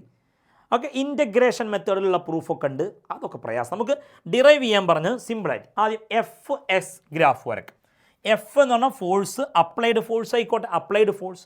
X എന്ന് പറഞ്ഞാൽ ഡിസ്പ്ലേസ്മെൻറ്റ്. ഓക്കെ, അങ്ങനെയെങ്കിൽ F അപ്ലൈഡ് ഫോഴ്സ് Y ആക്സിസിലും ഡിസ്പ്ലേസ്മെൻറ്റ് X ആക്സിലും. ഓക്കെ, എഫും എക്സും ഡയറക്റ്റ് പ്രപ്പോർഷൻ അല്ലേ? ഡയറക്റ്റ് പ്രപ്പോർഷൻ ആകുമ്പോൾ ഒന്ന് കൂടുമ്പോൾ അതേപോലെ മറ്റൊന്നും കൂടും. അപ്പോൾ ഗ്രാഫിൻ്റെ ഷേപ്പ് ഇങ്ങനെ വരയ്ക്കാം. ഓക്കെ, ഡയറക്റ്റ് പ്രപ്പോർഷൻ, എഫും എക്സും ഡയറക്റ്റ് പ്രപ്പോർഷൻ. ഓക്കെ, ഇങ്ങനെ വരച്ചു. ഇനി എങ്ങനെയാണ് നമ്മൾ എനർജി കണ്ടെത്തുന്നത്? ആദ്യം FS ഗ്രാഫിൻ്റെ എക്സ് പറഞ്ഞാലും എസ് പറഞ്ഞാൽ ഡിസ്പ്ലേസ്മെൻ്റ് ആണ്. ഇവിടെ ഡിസ്പ്ലേസ്മെൻറ്റിന് എക്സ് എന്ന് എഴുതിയത് മാത്രം. ഓക്കെ, ഈ വർക്ക് ഡൺ കാണാൻ ഏരിയ കണ്ടാൽ മതി എന്നല്ലേ? Okay, area under the graph, അപ്പോൾ വർക്ക് ഡൺ കിട്ടും. അപ്പോൾ ഈ സ്പ്രിങ്ങിന് നമ്മൾ വലിക്കാൻ വേണ്ടി ചെയ്യുന്ന വർക്ക് ഡൺ കാണാൻ ഈ ഗ്രാഫിൻ്റെ ഏരിയ കണ്ടാൽ മതി. ഓക്കെ, ഏരിയ എന്ന് പറയുമ്പോൾ അത് ട്രയാങ്കുലാർ ഏരിയ അല്ലേ. ട്രയാങ്കിളിൻ്റെ ഏരിയ കാണാനുള്ള ഫോർമുല ഹാഫ് ബി എച്ച് എന്നല്ലേ. ഓക്കെ, എന്താ ബി എന്ന് പറഞ്ഞാൽ ബേസ്. ബേസ് എന്ന് പറയുമ്പോൾ അത് ഡിസ്പ്ലേസ്മെൻ്റായി എക്സ് എന്ന് എഴുതി. എച്ച് എന്ന് പറഞ്ഞാൽ ദ ഹൈറ്റ്, ഓൾട്ടിറ്റ്യൂഡ്. ഇത് ഫോഴ്സ് അല്ലേ. ഓക്കെ, ഫോഴ്സ് ആണ്. അപ്പോൾ എച്ച് എന്ന് പറയുമ്പോൾ അത് ഫോഴ്സ് ആണ്, അപ്ലൈഡ് ഫോഴ്സ് ആണ്. അപ്ലൈഡ് ഫോഴ്സിൻ്റെ ഇക്വേഷൻ കെ എക്സ് അല്ലേ. അപ്പോൾ half X into K X കഴിഞ്ഞു. Half X into K X, half K X square. Okay, ഇതാണ് വർക്ക് ഡൺ. സ്പ്രിങ്ങിനെ വലിക്കാനുള്ള work done half K X square. ആ വർക്ക് ചെയ്തുകൊണ്ടല്ലേ ആ സ്പ്രിങ്ങിന് എനർജി കിട്ടിയത്.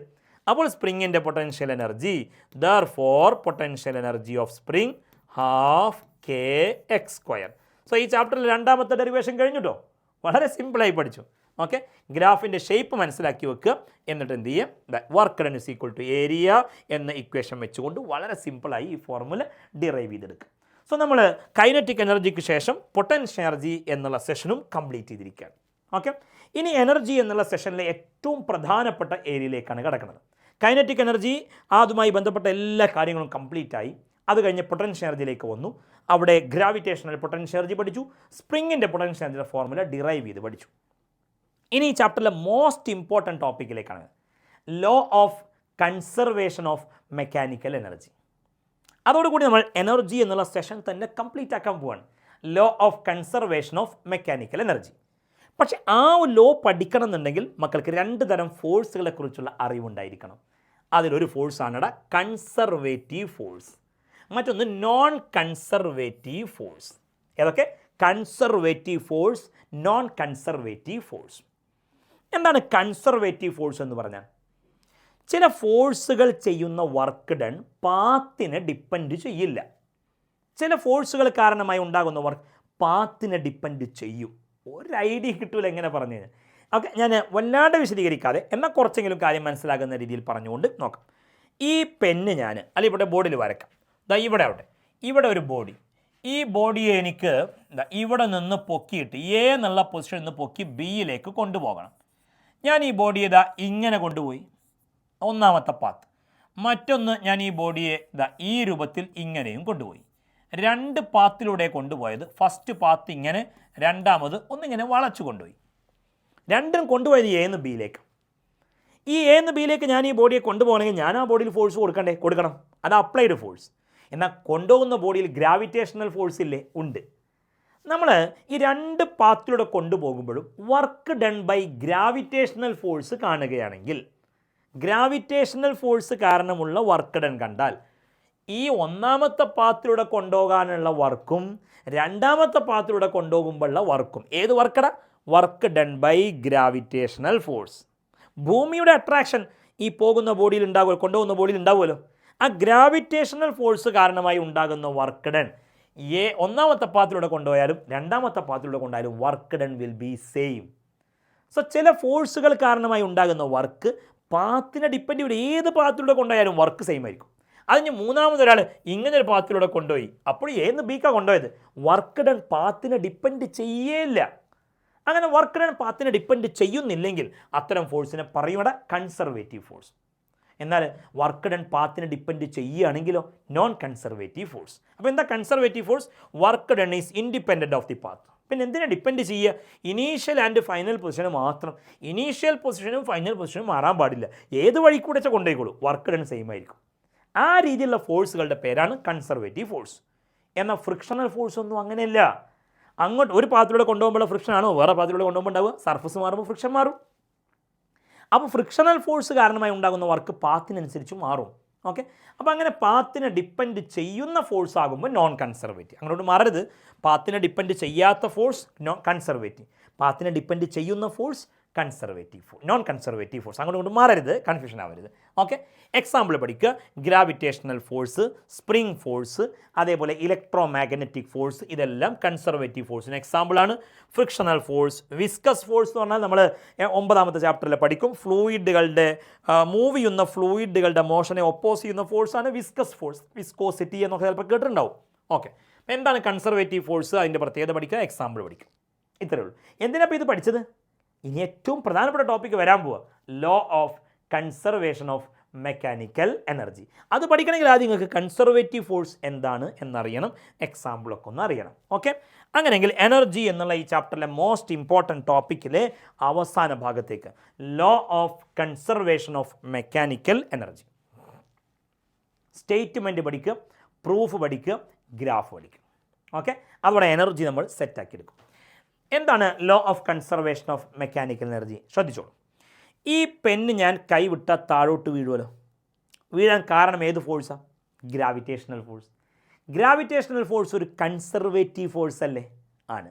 അപ്പോൾ ഒരു ബോഡിയിൽ വർക്ക് ചെയ്യുന്ന ഫോഴ്സ് കൺസർവേറ്റീവ് ഫോഴ്സ് ആണെങ്കിൽ, ഒരു ബോഡിയിൽ വർക്ക് ചെയ്യുന്ന ഫോഴ്സ് കൺസർവേറ്റീവ് ഫോഴ്സ് ആണെങ്കിൽ, ഇപ്പോൾ ദാ ഗ്രാവിറ്റേഷണൽ ഫോഴ്സ് അല്ലേ ഈ ഫ്രീലി ഫാളിങ് ബോഡിയിൽ ഉണ്ടാവുന്നത്. ഒരു ബോഡിയിൽ വർക്ക് ചെയ്യുന്ന ഫോഴ്സ് കൺസർവേറ്റീവ് ഫോഴ്സ് ആണെങ്കിൽ ആ ബോഡിയുടെ മെക്കാനിക്കൽ എനർജി എപ്പോഴും സെയിം ആയിരിക്കും, കോൺസ്റ്റൻ്റ് ആയിരിക്കും. എപ്പോഴാണ് മെക്കാനിക്കൽ എനർജി എപ്പോഴും? എന്താ mechanical energy? Kinetic energy plus potential energy. Kinetic എനർജിയും പൊട്ടൻഷ്യൽ എനർജിയും കൂടി ആഡ് ചെയ്യുക, അപ്പോൾ ടോട്ടൽ എനർജി മെക്കാനിക്കൽ എനർജി കിട്ടും. ആ മെക്കാനിക്കൽ എനർജിയുടെ വാല്യൂ എപ്പോഴും ഈ ബോഡി വീഴാൻ തുടങ്ങുക. തുടക്കത്തിൽ മെക്കാനിക്കൽ എനർജി 100, ഇവിടെ എത്തുമ്പോഴും 100, ഇവിടെ എത്തുമ്പോഴും 100, താഴെ എത്തുന്നത് വരെ എപ്പോഴും മെക്കാനിക്കൽ എനർജിയുടെ വാല്യൂ സെയിം ആയിരിക്കും, കോൺസ്റ്റൻ്റ് ആയിരിക്കും, കൺസർവ്ഡ് ആയിരിക്കും. എങ്ങനെയാണെങ്കിൽ വർക്ക് ചെയ്യുന്ന ഫോഴ്സ് ഏത് ഫോഴ്സ് ആവണം? കൺസർവേറ്റീവ് ഫോഴ്സ് ആവണം. അപ്പോൾ ഒരു ബോഡിയിൽ അല്ലെങ്കിൽ ഒരു സിസ്റ്റത്തിൽ വർക്ക് ചെയ്യുന്ന ഫോഴ്സ് കൺസർവേറ്റീവ് ഫോഴ്സ് ആണെങ്കിൽ മെക്കാനിക്കൽ എനർജി എപ്പോഴും കോൺസ്റ്റൻ്റ് ആയിരിക്കും. സ്റ്റേറ്റ്മെൻറ്റ് വായിക്കും. Total mechanical energy of a system അല്ലെങ്കിൽ of a body is conserved അല്ലെങ്കിൽ കോൺസ്റ്റൻറ്റ്. ഓക്കെ, എങ്ങനെയാണെങ്കിൽ if conservative forces are doing work on it. Okay, സിമ്പിളായിട്ട് എങ്ങനെ പറയാം? Mechanical energy of a body is constant if conservative force is doing work on it. Statement clear ആയോ? ഒന്ന് പറയാം. Mechanical energy of a body is constant if conservative force is doing work on it. Okay, ശരി. അങ്ങനെയാണെങ്കിൽ നമുക്ക് ഇതിൻ്റെ proof പഠിക്കണം. Statement മാത്രം പഠിച്ചതുകൊണ്ടായില്ല, ഇതിൻ്റെ പ്രൂഫ് എക്സാമിന് എഴുതാൻ ചോദിക്കും. അപ്പോൾ ഒരു ഫ്രീലി ഫാളിങ് ബോഡി വരയ്ക്കാം. എന്നിട്ട് ആ ഫ്രീലി ഫാളിങ് ബോഡിയുടെ മെക്കാനിക്കൽ എനർജി എല്ലായ്പ്പോഴും കോൺസ്റ്റൻ്റ് ആയിരിക്കും എന്ന് നമ്മൾ എന്ത് ചെയ്യാൻ പോവുകയാണ്? പ്രൂവ് ചെയ്യാൻ പോവുകയാണ്. ശ്രദ്ധിച്ചോളൂ. ഇതാ നോക്കിക്കോളൂ. പ്രൂഫിന് വേണ്ടി നിങ്ങൾ വരക്കേണ്ട ചിത്രം നോക്ക്. അതാ ഒരു ഫ്രീലി ഫാളിങ് ബോഡി. ആ ബോഡി എ എന്ന പൊസിഷൻ, അത് കഴിഞ്ഞ് കുറച്ച് കഴിഞ്ഞ് ബി എന്നുള്ള പൊസിഷനിലെത്തുന്നു, വീണ്ടും കുറച്ച് കഴിയുമ്പോൾ സി എന്ന് പറഞ്ഞാൽ ഗ്രൗണ്ട് ലെവലാണ്. ഇങ്ങനെ വേണമെങ്കിൽ കാണിക്കാം, സി ഗ്രൗണ്ട് ലെവൽ. അപ്പോൾ എയിൽ നിന്ന് ബിയിലേക്ക് എത്തുമ്പോൾ അത് ട്രാവൽ ചെയ്യുന്ന ഡിസ്റ്റൻസ് എക്സ് ആണ്.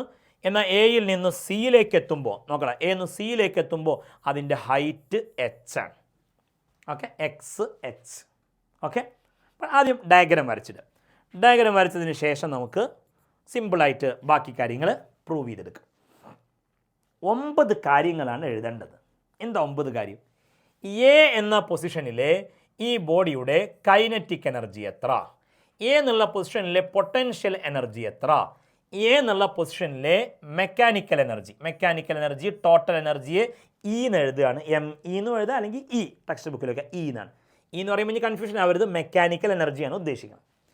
ബി എന്നുള്ള പൊസിഷനിലെ കൈനറ്റിക് എനർജി എത്ര? ബി എന്നുള്ള പൊസിഷനിലെ പൊട്ടൻഷ്യൽ എനർജി എത്ര?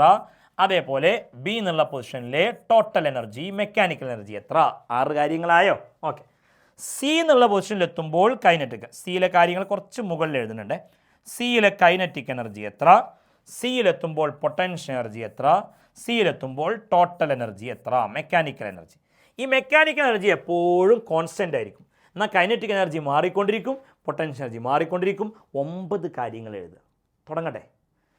ബോഡി വീഴാൻ തുടങ്ങല്ലേ എന്നുള്ള പോയിന്റിൽ. വീഴാൻ തുടങ്ങുമ്പോൾ വെലോസിറ്റി എത്ര? ഒരു ഫ്രീലി ഫാളിങ് ബോഡി താഴോട്ട് വീഴുമ്പോൾ ഇനീഷ്യലി വെലോസിറ്റി 0 അല്ലേ? വീഴാൻ തുടങ്ങുമ്പോൾ വെലോസിറ്റി 0 അല്ലടാ. വെലോസിറ്റി 0 ആണെങ്കിൽ കൈനറ്റിക് എനർജി 0 അല്ലേ? Okay, half M V square എന്നല്ലേ കൈനറ്റിക് എനർജി. അപ്പോൾ വീഴാൻ തുടങ്ങുമ്പോൾ കൈനറ്റിക് എനർജി 0. പൊട്ടൻഷ്യൽ എനർജിയോ? പൊട്ടൻഷ്യൽ എനർജി കാണാനുള്ള ഫോർമുല ഗ്രാവിറ്റേഷണൽ പൊട്ടൻഷ്യൽ mgh ആണ്. ഇപ്പോൾ എ എന്ന പൊസിഷനിലാണ്, ഗ്രൗണ്ട് ലെവലിൽ നിന്ന് എച്ച് ഹൈറ്റിലല്ലേ, അപ്പോൾ potential energy mgh. Kinetic energy 0, potential energy mgh. രണ്ടും കൂടി ആഡ് ചെയ്താൽ ഇവിടെ കിട്ടും. എന്താ പറയുക? 0 + mgh. That's all. 3 കാര്യം കഴിഞ്ഞു. ഓക്കെ, ഇനി ശ്രദ്ധിക്കേണ്ടത്, ഇനി ഇവിടെയും ഇവിടെയൊക്കെ എല്ലായ്പ്പോഴും ടോട്ടൽ എനർജി mgh എന്നാണ് കിട്ടേണ്ടത്. അങ്ങനെ കിട്ടും. ഓക്കെ, അപ്പോൾ സത്യത്തിൽ 3 കാര്യം പഠിച്ചുള്ളെങ്കിലും 5 കാര്യങ്ങൾ കഴിഞ്ഞു. ഇവിടെ mgh വരിക, ഇവിടെ mgh വരിക.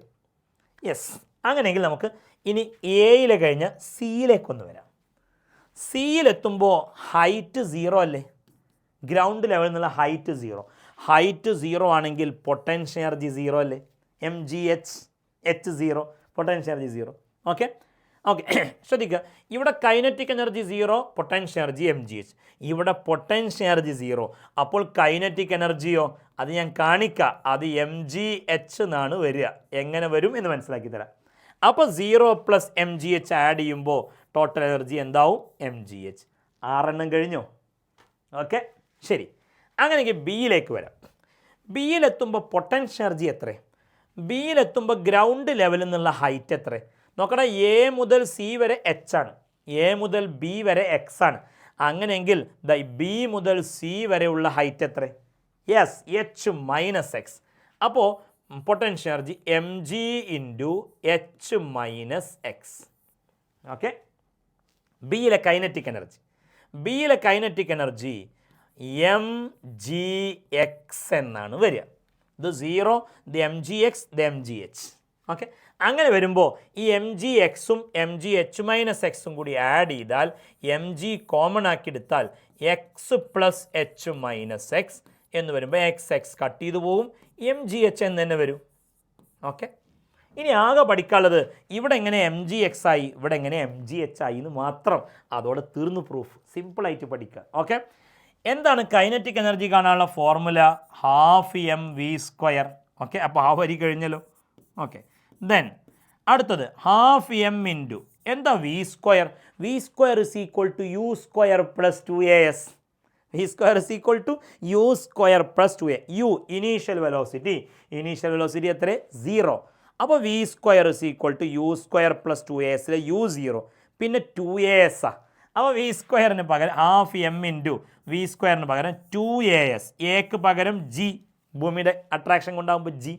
ഓക്കെ, ഡിസ്പ്ലേസ്മെൻറ്റ് എസിന് പകരം എക്സ്. അപ്പോൾ v² = u² + 2a, u 0, 2as, 2gx. അപ്പോൾ 2 വെട്ടിപ്പോയി, കഴിഞ്ഞു. ഓക്കെ, അതേപോലെ ഇവിടെ ½ m × v², v² = u² + 2as, u 0, 2as, 2 എക്ക് പകരം g. എസ് പറയുമ്പോൾ ഡിസ്പ്ലേസ്മെൻറ്റ്, എ മുതൽ സി വരെ എത്തുമ്പോൾ ഡിസ്പ്ലേസ്മെൻറ്റ് എച്ച്. അപ്പോൾ 2 കട്ട് ചെയ്തു. That's all. ഈ വലിയ പ്രൂഫ് നമ്മൾ നിഷ്പ്രയാസം എളുപ്പത്തിൽ 9 കാര്യങ്ങൾ ഇതങ്ങനെ പഠിച്ചു. നോക്കണം, കൈനറ്റിക് 0 mgh mgh, ഇവിടെ 0 mgh mgh, ഇവിടെ mg × h minus X mgx, ഇവിടെ എല്ലാം ഇപ്പോഴും mgh mgh. Okay, so statement പഠിച്ചു. ഗ്രാവിറ്റേഷണൽ ഫോഴ്സാണ് ഈ ബോഡിയിൽ ആക്ട് ചെയ്യുന്നത്, അഥവാ കൺസർവേറ്റീവ് ഫോഴ്സാണ് ഒരു ബോഡിയിൽ ആക്ട് ചെയ്യുന്നതെങ്കിൽ ആ ബോഡിയുടെ മെക്കാനിക്കൽ എനർജി എപ്പോഴും എന്തായിരിക്കും? കോൺസ്റ്റൻ്റ് ആയിരിക്കും, കൺസർവ്ഡ് ആയിരിക്കും, സെയിം ആയിരിക്കും. ഓക്കെ ശരി. അങ്ങനെയെങ്കിൽ ഡെറിവേഷൻ സെറ്റ് ആയി കഴിഞ്ഞാൽ നമുക്കിതിൻ്റെ ഗ്രാഫ് പഠിക്കാം. നോക്കണം, variation of energy with height graph. എനർജിയും ഹൈറ്റും, എനർജി y ആക്സിസിൽ എടുത്തിരിക്കുന്നു, ഹൈറ്റ് x ആക്സിസിൽ എടുത്തിരിക്കുന്നു. ഗ്രാഫിൻ്റെ ഷേപ്പ് പഠിക്കാൻ എളുപ്പമാണ്. ഒരു ഗ്രാഫ് ഇങ്ങനെയാണ് എങ്കിൽ അടുത്ത ഗ്രാഫ് ഈ രൂപത്തിൽ ഇങ്ങനെ, മറ്റൊരു ഗ്രാഫ് ഇങ്ങനെ. ഓക്കെ, ഏത് ഗ്രാഫിൻ്റെ ഷേപ്പാണ് ഏത് എന്നെങ്ങനെ പഠിക്കാം? അതായത് ഇങ്ങോട്ട് വരുന്തോറും ഹൈറ്റ് കൂടല്ലേ, ഹൈറ്റ് ഇങ്ങനെ കൂടുന്തോറും ഉയരം കൂടുന്തോറും, ഉയരം കൂടുന്തോറും പൊട്ടൻഷ്യൽ എനർജി കൂടും. mgh എന്നല്ലേ ഫോർമുല. അപ്പോൾ ഹൈറ്റ് h ഇങ്ങനെ കൂടുന്തോറും പൊട്ടൻഷ്യൽ എനർജി കൂടും. ഓക്കെ, അപ്പോൾ ഉയരം കൂടുന്തോറും എക്സ് ആക്സിസിൽ ഇങ്ങോട്ട് വരുന്തോറും ഹൈറ്റ് കൂടുകയാണ്. ഹൈറ്റ് കൂടുന്തോറും കൂടി വരുന്നത് ഏത് എനർജിയാണ് പറ? Potential energy. ഓക്കെ, അപ്പോൾ ഒന്ന് പൊട്ടൻഷ്യൽ എനർജി ആണെങ്കിൽ പിന്നെ കുറഞ്ഞു വരുന്നത് ഏതാ? Kinetic energy. എന്നാൽ എപ്പോഴും കോൺസ്റ്റൻ്റ് ആയി നിൽക്കുന്ന എനർജി ഏതാ? അത് മെക്കാനിക്കൽ എനർജി. ഓക്കെ, അത്രേ ഉള്ളൂ. അപ്പോൾ ഇത് kinetic potential energy, kinetic energy, mechanical energy. അത് ശ്രദ്ധിച്ചില്ല നിങ്ങൾ? Kinetic energy 0 mgx mgh, kinetic energy ഇങ്ങനെ കൂടി വരിക, പൊട്ടൻഷ്യൽ എനർജി ഇങ്ങനെ കുറഞ്ഞു വരിക. എന്നാൽ total energy, mechanical energy same ആയി നിൽക്കുക. ഓക്കെ, ഇതാണ് law of conservation of mechanical energy. Okay, so ഇതോടെ എനർജി എന്നുള്ള പാർട്ട് അവസാനിപ്പിക്കാം. കൈനറ്റിക് എനർജി എന്നുള്ള ഭാഗത്തുനിന്ന് പ്രോബ്ലം ചോദിക്കാറുണ്ടെന്ന് പറഞ്ഞു. അതേപോലെ law of conservation of mechanical energy എന്നുള്ള പാർട്ടിൽ നിന്നും പ്രോബ്ലങ്ങൾ ഇടയ്ക്കിടയ്ക്ക് വരാറുണ്ട്. ഒരു പ്രോബ്ലം നോക്കണം. A body of mass 5 kg is thrown vertically up with a kinetic energy of 490 joule.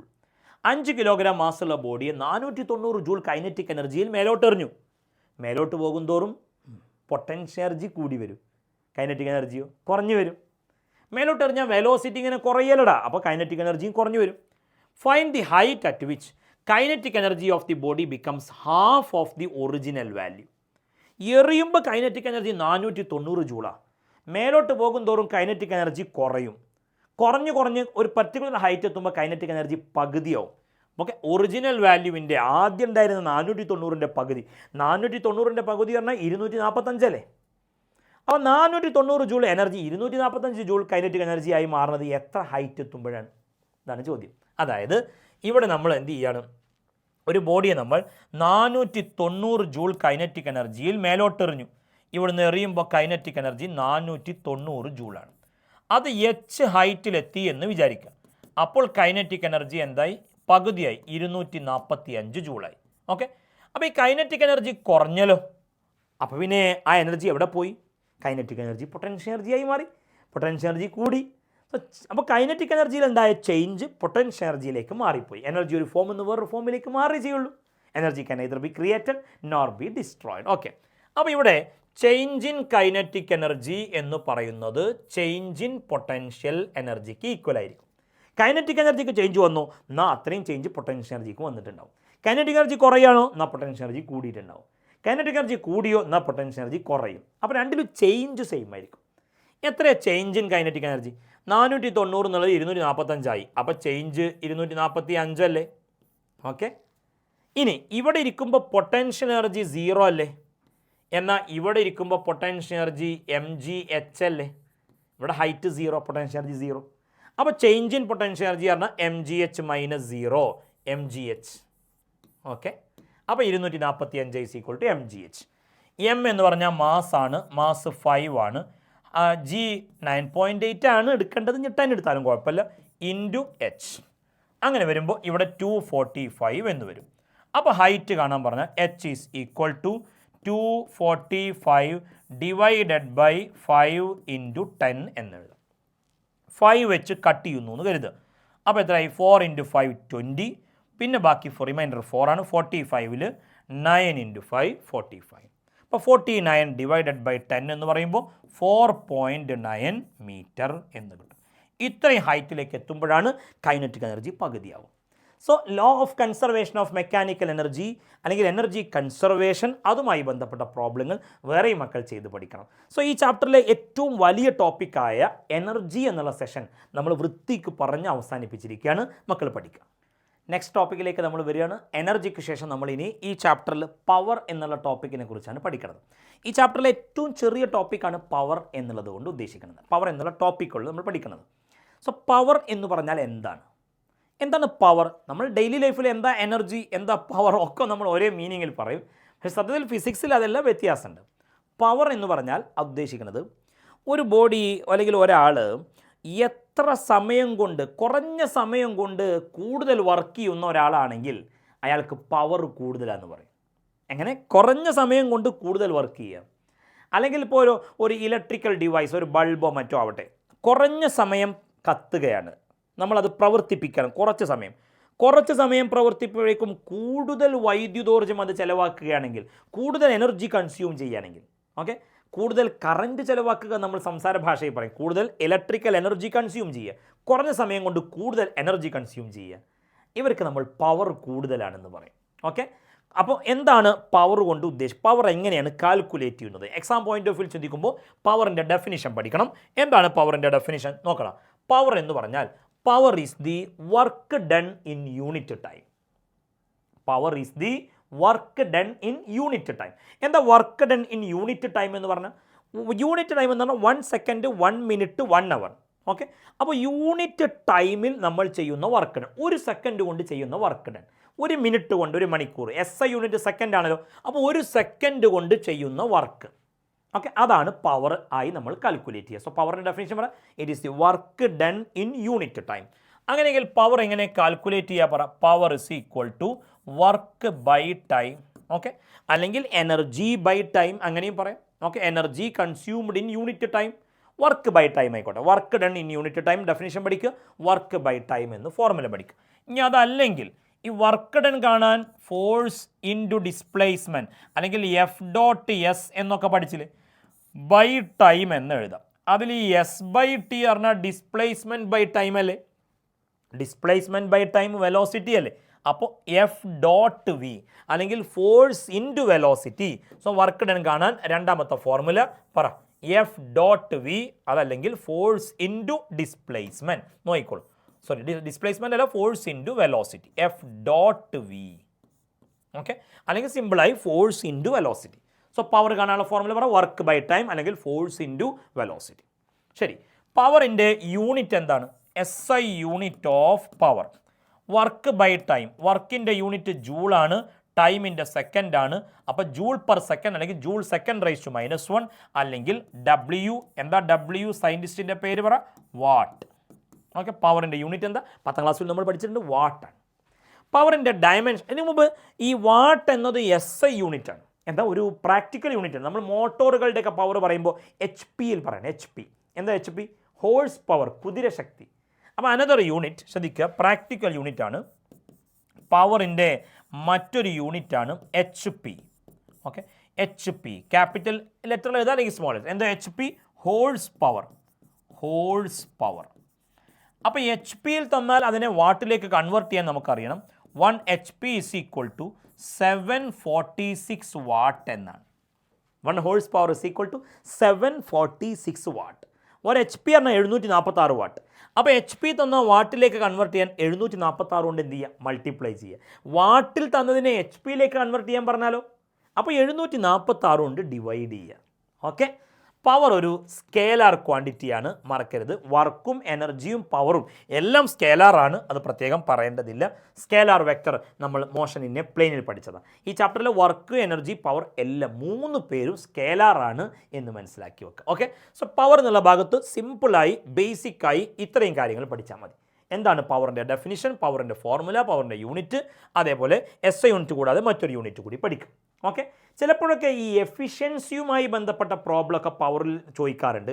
ഒരു മോട്ടോറിൻ്റെ, ഒരു എഞ്ചിൻ്റെ ഒക്കെ എഫിഷ്യൻസി എങ്ങനെ കാണുക എന്നൊക്കെ.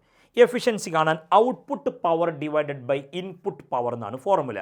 അതായത് ഇപ്പോൾ ഒരു വെള്ളം പമ്പ് ചെയ്യുന്ന മോട്ടറൊക്കെ ആവട്ടെ, നമ്മൾ സ്വിച്ച് ഓൺ ചെയ്താൽ അതിലേക്ക് ഇലക്ട്രിക്കൽ എനർജി കൊടുക്കുന്നു, അത് മെക്കാനിക്കൽ എനർജിയായി കൺവേർട്ട് ചെയ്യുന്നു. അപ്പോൾ input energy electrical energy, output energy mechanical energy. അപ്പോൾ input power electrical power, output power mechanical power. അപ്പോൾ എഫിഷ്യൻസി എങ്ങനെയൊക്കെയാണ്? Output power divided by input power. Just പറഞ്ഞത് മാത്രം. ചിലപ്പോഴൊക്കെ പ്രോബ്ലത്തിൽ കാണാറുള്ള ഒരു വാക്കാണ് എഫിഷ്യൻസി ഓഫ് എ മോട്ടോർ അല്ലെങ്കിൽ എൻജിൻ എന്നൊക്കെ. എഫിഷ്യൻസി എങ്ങനെ കാണുക പറയും? Output power divided by input power. ഏതായാലും പവർ കാണാൻ ഫോർമുല എന്ത് തന്നെ പറ, work by time, mechanical power work by time അല്ലെങ്കിൽ ഫോഴ്സ് ഇൻറ്റു വെലോസിറ്റി. സോ പവറിൻ്റെ ഭാഗത്തു നിന്ന് വളരെ സിമ്പിളായിട്ടുള്ള ചോദ്യങ്ങളൊക്കെ എക്സാമിന് വരാറുള്ളൂ. പ്രോബ്ലം ചോദിക്കാറുണ്ട്. പവറുമായി ബന്ധപ്പെട്ട എക്സാമിന് ചോദിച്ചൊരു പ്രോബ്ലം നമുക്ക് നോക്കാം. എന്താ പറയുക? An elevator can carry, elevator എന്ന് പറഞ്ഞാൽ lift, can carry a maximum load of 1800 kilogram. എലിവേറ്ററിൻ്റെയും അതിനകത്തുള്ള പാസഞ്ചേഴ്സിൻ്റെയും കൂടി മാസാണ് 1800 കിലോഗ്രാം. ഇനി ആ എലിവേറ്റർ, ആ ലിഫ്റ്റ് എന്ത് ചെയ്യാണ്? Is moving up with a constant speed of 2 metre per second. ഒരു ലിഫ്റ്റ്, ആ ലിഫ്റ്റിലും അതിനകത്തുള്ള യാത്രക്കാരുടെയും കൂടി ടോട്ടൽ മാസ് 1800 കിലോഗ്രാം. ആ ലിഫ്റ്റ് മേലോട്ട് പോയിക്കൊണ്ടിരിക്കുകയാണ്. എത്ര വെലോസിറ്റിയിലാണ് പറയണം? 2 metre per second. The frictional force opposing the motion is 4000 newton. മേലോട്ട് പോകുന്ന ലിഫ്റ്റിന്മേൽ താഴോട്ട് ഫ്രിക്ഷൻ ഉണ്ട്. മോഷനെ ഒപ്പോസ് ചെയ്തുകൊണ്ട് ഫ്രിക്ഷൻ ഉണ്ടാവുമല്ലോ, അതെ. അപ്പോൾ frictional force 4000 newton. Determine the minimum power delivered by the motor to the elevator. ഈ ലിഫ്റ്റ്, ഈ എലിവേറ്റർ മേലോട്ട് പൊക്കാൻ ആ ലിഫ്റ്റിൻ്റെ മോട്ടോർ എന്തുമാത്രം പവർ ചിലവാക്കേണ്ടതുണ്ട്? ഓക്കെ, എത്രത്തോളം പവറാണ് ചിലവാക്കേണ്ടത് എന്നുള്ളത്. ആ പവർ വാട്ട് എന്ന യൂണിറ്റിലും എഴുതണം, as well as in horse power, 2 യൂണിറ്റിലും ആക്കിയിട്ട് കാൽക്കുലേറ്റ് ചെയ്യണം. ഓക്കെ, ഇവിടെ ഒരു ലിഫ്റ്റ് ശ്രദ്ധിക്കണേ. ഇതാണ് ആ എലിവേറ്റർ അല്ലെങ്കിൽ ലിഫ്റ്റ് എന്ന് കരുതുക. ഇതിനകത്ത് പാസഞ്ചേഴ്സ് ഉണ്ട്. ഓക്കെ, ഈ പാസഞ്ചേഴ്സിൻ്റെ ലിഫ്റ്റിൻ്റെ ആകെക്കൂടി മാസ് 1800 കിലോഗ്രാം ആണ്. ഈ ലിഫ്റ്റ് ആകട്ടെ മേലോട്ട് പോയിക്കൊണ്ടിരിക്കുകയാണ്. എന്ത് സ്പീഡിലാണ് പോണത്? 2 മീറ്റർ പെർ സെക്കൻഡ് വെലോസിറ്റിയിലാണ് മേലോട്ട് പോകുന്നത്. ഓക്കെ, ഇവിടെ ഈ ലിഫ്റ്റിന്മേൽ ഏതൊക്കെ ഫോഴ്സുകളുണ്ട്? ഒന്ന് ലിഫ്റ്റിൻ്റെയും അതേപോലെ പാസഞ്ചേഴ്സിൻ്റെയും വെയിറ്റ്. എന്താ വെയിറ്റ് കാണാനുള്ള ഫോർമുല? mg. ഓക്കെ, അതോടൊപ്പം ലിഫ്റ്റ് മേലോട്ട് പോകുമ്പോൾ ഫ്രിക്ഷണൽ ഫോഴ്സ് താഴോട്ടുണ്ട്. ആ ഫ്രിക്ഷണൽ ഫോഴ്സ് എത്രയേ പറ? 4000 ന്യൂട്ടൺ. ഓക്കെ, 4000 ന്യൂട്ടൺ ആണ് ഫ്രിക്ഷണൽ ഫോഴ്സ്. അതുകൂടാതെ mg എന്ന വെയിറ്റും കൂടി താഴോട്ടുണ്ട്. അപ്പോൾ താഴോട്ട് mg എന്ന വെയിറ്റും ഉണ്ട്, 4000 ന്യൂട്ടൺ ഫോഴ്സ് ഫ്രിക്ഷണൽ ഫോഴ്സും ഉണ്ട്. അങ്ങനെയെങ്കിൽ മേലോട്ട് എത്ര ഫോഴ്സ് കൊടുക്കണം ഈ ലിഫ്റ്റിനെ പൊക്കണമെങ്കിൽ? താഴോട്ട് വെയിറ്റും 4000 ന്യൂട്ടൺ ഫ്രിക്ഷണൽ ഫോഴ്സും ഉണ്ട്. ഓക്കെ, അങ്ങനെയെങ്കിൽ മേലോട്ട് താഴോട്ടുള്ള ഫോഴ്സിന് ഈക്വൽ ഫോഴ്സെങ്കിലും തിരിച്ച് മേലോട്ട് കൊടുക്കണ്ടേ? മിനിമം. ഓക്കെ, അപ്പോൾ ഈ ലിഫ്റ്റ് മേലോട്ട് പൊക്കണമെങ്കിൽ മിനിമം ആ ലിഫ്റ്റിൻ്റെ മോട്ടോർ മേലോട്ട് എത്ര ഫോഴ്സ് കൊടുക്കണം, താഴോട്ട് എത്ര ഉണ്ടെന്ന് കാൽക്കുലേറ്റ് ചെയ്യുക. അതിന് ഈക്വൽ ആയിട്ടുള്ള ഫോഴ്സെങ്കിലും മിനിമം കൊടുക്കണം. ഓക്കെ, അപ്പോൾ മേലോട്ട് കൊടുക്കേണ്ട ഫോഴ്സ് നമുക്ക് അങ്ങനെ കാൽക്കുലേറ്റ് ചെയ്യാം. വെലോസിറ്റി തരും ചെയ്തു. അപ്പോൾ പവർ എങ്ങനെ കാണാം? Power is equal to force into velocity. ഏതാ ഫോഴ്സ്? ഫോഴ്സ് എന്ന് പറഞ്ഞാൽ weight mg plus frictional force, ഞാൻ FF എന്ന് എഴുതട്ടെ, frictional force. Okay, into velocity എന്ന് എഴുതി. ഈ mg എന്ന് പറയുമ്പോൾ മാസ് 1800, ജിയുടെ വാല്യൂ 9.8 ആണ്. ഞാനൊരു 10 എടുക്കട്ടെ എളുപ്പത്തിന്. അങ്ങനെ വരുമ്പോൾ 1800 ആണ് മാസ്. ജി ഇൻറ്റു 10 അറിയുമ്പോൾ ഒരു 0 കൂടി 18000 ആയി. Plus frictional force 4000 into velocity എത്ര? 2 മീറ്റർ പെർ സെക്കൻഡ്. ഓക്കെ, അപ്പോൾ 18,000 പ്ലസ് 4000 എന്ന് പറയുമ്പോൾ 22,000 എന്നായി. Into 2 is equal to 44,000. ഇത് ഏത് യൂണിറ്റിലാണ് പറ? വാട്ട്. ഓക്കെ, SI യൂണിറ്റ് അല്ലേ ഇതൊക്കെ? അപ്പോൾ അത് വാട്ടിലാണ് നമുക്ക് ആൻസർ കിട്ടിയത്. ഇനി അതിനെ ഹോഴ്സ് പവറിലേക്ക് കൺവേർട്ട് ചെയ്യണം. എങ്ങനെയാണ് ഹോഴ്സ് പവറിലേക്ക് കൺവേർട്ട് ചെയ്ത് എഴുതുക? പറയും. പവർ ഇസ് ഈക്വൽ ടു വാട്ടിൽ കിട്ടിയതിനെ ഹോഴ്സ് പവറിലേക്ക് കൺവേർട്ട് ചെയ്യാൻ പറഞ്ഞാൽ 746 കൊണ്ട് ഡിവൈഡ് ചെയ്യണം. അപ്പോൾ നമുക്ക് ചെയ്ത് നോക്കുമ്പോൾ ഏകദേശം ആൻസർ 58.98 മറ്റോ കിട്ടും. ഒന്ന് ചെക്ക് ചെയ്ത് നോക്കണം കറക്റ്റ് അല്ലേ എന്നുള്ളത്. 58.98 HP എന്ന് കിട്ടും.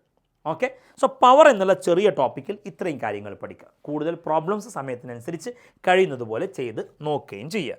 അങ്ങനെയെങ്കിൽ ഈ ചാപ്റ്ററിൻ്റെ അവസാന ടോപ്പിക്കിലേക്ക് കിടക്കുകയാണ്. സ്കേലാർ പ്രൊഡക്റ്റ് കഴിഞ്ഞ്, വർക്ക് കഴിഞ്ഞ്, എനർജി കഴിഞ്ഞ്, പവറും കഴിഞ്ഞ്, അങ്ങനെ അവസാനം കൊളീഷൻസ്. ഓക്കെ, കൊളീഷൻസ് എന്ന ടോപ്പിക്കോട് കൂടി വർക്ക്, എനർജി, പവർ എന്നുള്ള ചാപ്റ്റർ കംപ്ലീറ്റ് ആവുകയാണ്. എന്താണ് ഈ കൊളീഷൻ എന്നതുകൊണ്ട് ഉദ്ദേശിക്കുന്നത്? കൊളീഷൻ എന്ന് പറഞ്ഞാൽ നമ്മൾ കൂട്ടി ഇടിക്കുക, കൂട്ടിമുട്ടുക എന്നൊക്കെ പറയും. ഡെയിലി ലൈഫിൽ നമുക്ക് അറിയാവുന്ന കൊളീഷൻ ഏതൊക്കെയാണെന്ന് ചോദിച്ചാൽ വാഹനങ്ങൾ കൂട്ടിയിടിക്കുന്നു, അല്ലെങ്കിൽ ഞാനിപ്പോൾ ഈ പെണ്ണ് താഴോട്ടിട്ടുള്ള അത് താഴെ പോയി ഇടിക്കുന്നു, അതല്ലെങ്കിൽ നമ്മൾ ക്യാരം കോയിനുകൾ കളിക്കുന്ന സമയത്ത് ഓരോ കോയിൻ മറ്റൊരു കോയിനെ ഇടിക്കുന്നു, ബില്യാർഡ് ബോൾസ് ഇടിക്കുന്നു. ഇങ്ങനെ ഡെയിലി ലൈഫിൽ നമുക്ക് ഒരുപാട് കൊളീഷനുകൾ അറിയാം. പക്ഷെ കൊളീഷൻ എന്ന് പറയുമ്പോൾ നമ്മുടെ മനസ്സിൽ കാണുന്നത് രണ്ടോ അതിലധികമോ വസ്തുക്കൾ പരസ്പരം ടച്ച് ചെയ്യുന്ന ഒരു സന്ദർഭമാണ്. ഒക്കെ രണ്ടുപേരും മൂവ് ചെയ്യുക, അല്ലെങ്കിൽ ഒരാളെങ്കിലും മൂവ് ചെയ്ത് വന്ന് ഒരാൾ മറ്റൊരാളെ തൊടുക, ഇടിക്കുക എന്ന് പറയുമ്പോൾ അവിടെ ഒരു ടച്ചിങ്, ഒരു കോണ്ടാക്റ്റ്, ഫിസിക്കൽ കോണ്ടാക്റ്റ്, ഇത് നമ്മുടെ മനസ്സിൽ വരും. എന്നാൽ ഫിസിക്സ് അനുസരിച്ച്, ഫിസിക്സിൽ, മെക്കാനിക്സിൽ കൊളീഷൻ നടക്കുക എന്ന് പറഞ്ഞാൽ മൂവ് ചെയ്യുന്ന ബോഡിയുടെ മോഷന് മറ്റൊരാളുടെ പ്രസൻസ് കാരണം ഒരു ചേഞ്ച് വന്നാൽ മതി. അതായത് ഇങ്ങനെ വരികയാണ് ഒരുത്തൻ, മറ്റൊരുത്തൻ റെസ്റ്റിലോ അല്ലെങ്കിൽ മൂവിയിലോ ആവട്ടെ, ഇങ്ങനെ വരുന്നവൻ്റെ മോഷന് ഇവനുള്ളത്, ഈ രണ്ടാമത്തെ ബോഡി ഇവിടെ ഉള്ളത് കാരണം ഇവൻ്റെ മോഷൻ എന്തെന്ന് ചേഞ്ച് വരും, സഡനായിട്ടൊരു ചേഞ്ച് വരും. ഇവൻ വന്ന് ഇവനെ ഇടിക്കുമ്പോൾ ഇവൻ്റെ മോഷൻ സ്റ്റോപ്പ് ആവുന്നു, അല്ലെങ്കിൽ തിരിച്ച് അങ്ങോട്ട് പോകുന്നു, അല്ലെങ്കിൽ ഇടിച്ച് വേറെ ഡയറക്ഷനിൽ പോകുന്നു, ഇവൻ്റെ വെലോസിറ്റി കുറയുന്നു, ഇങ്ങനെയൊക്കെ സംഭവിക്കാം. ഓക്കെ, സഡനായി ഒരാളുടെ വെലോസിറ്റിക്ക്, മോഷന്, അയാളുടെ പാത്തിന് ഒരു ചേഞ്ച് വന്നാൽ, മറ്റൊരാളുടെ ഇൻഫ്ലുവൻസ് കാരണം ചേഞ്ച് വന്നാൽ അവിടെ കൊളീഷൻ നടന്നു എന്ന് പറയും. അവിടെ തൊട്ടുകൊള്ളണം എന്ന് നിർബന്ധമല്ല, അങ്ങനെയല്ല, തൊടണമെന്നില്ല. ഇപ്പോൾ ഈ ബോഡി ഇവിടെ നിൽക്കുക, ഈ ബോഡി ഇങ്ങനെ വരിക, ഇവനും തമ്മിൽ റിപ്പൽഷൻ ഉണ്ടെന്ന് വിചാരിക്കുക. എന്തെങ്കിലും കാരണവശാൽ ഇതൊരു പോസിറ്റീവ് ചാർജ് ബോഡി, ഇതും പോസിറ്റീവ്, ആൽഫ സ്കാറ്ററിങ് എക്സ്പെരിമെൻ്റ് എന്നൊക്കെ കേട്ടിട്ടില്ലേ? അതുപോലെ അതിലൊക്കെ ഉള്ളതുപോലെ അങ്ങനെയാണെങ്കിൽ ഇത് റിപ്പൽഷൻ, ഇത് രണ്ടും തമ്മിൽ റിപ്പൽ ചെയ്യുന്നവരാണ്. അപ്പോൾ ഇങ്ങനെ വന്നവൻ ചിലപ്പോൾ ഇവൻ്റെ റിപ്പൽഷൻ കാരണം ഇങ്ങനെ അങ്ങ് പോകും. ടച്ച് ചെയ്തോ? ഇല്ല. പക്ഷേ ഇവൻ്റെ പാത്തിന് ചേഞ്ച് വന്നില്ലേ ഇവൻ കാരണം? അങ്ങനെ ഉണ്ടായാൽ മതി. ഇടിച്ചു എന്നാണ് പറയുക ഫിസിക്സിൽ, മെക്കാനിക്സിൽ. ഓക്കെ, അപ്പോൾ ഒരു ബോഡിയുടെ പാത്തിന് വേറൊരാളുടെ പ്രസൻസ് കാരണം ചേഞ്ച് വന്നാൽ കൊളീഷൻ നടന്നു. Sudden change to the path of a moving body due to its interaction with another body. ഒരു ബോഡിയുടെ പാത്തിന് മറ്റൊരാളുമായുള്ള ഇൻട്രാക്ഷൻ കാരണം പെട്ടെന്ന് ചേഞ്ച് വന്നാൽ കൊളീഷൻ നടന്നു എന്ന് പറയും. ഓക്കെ, ശരി. എന്താണ് കൊളീഷൻ എന്നൊന്നും, കൊളീഷൻ കൊണ്ട് ഉദ്ദേശിക്കുന്നത് എന്താണെന്നൊന്നും ചോദിക്കാൻ പതിവില്ല. പക്ഷേ ക്ലാസിഫിക്കേഷൻ ചോദിക്കാറുണ്ട്. 2 തരം കൊളീഷൻ ഏതൊക്കെ പറ?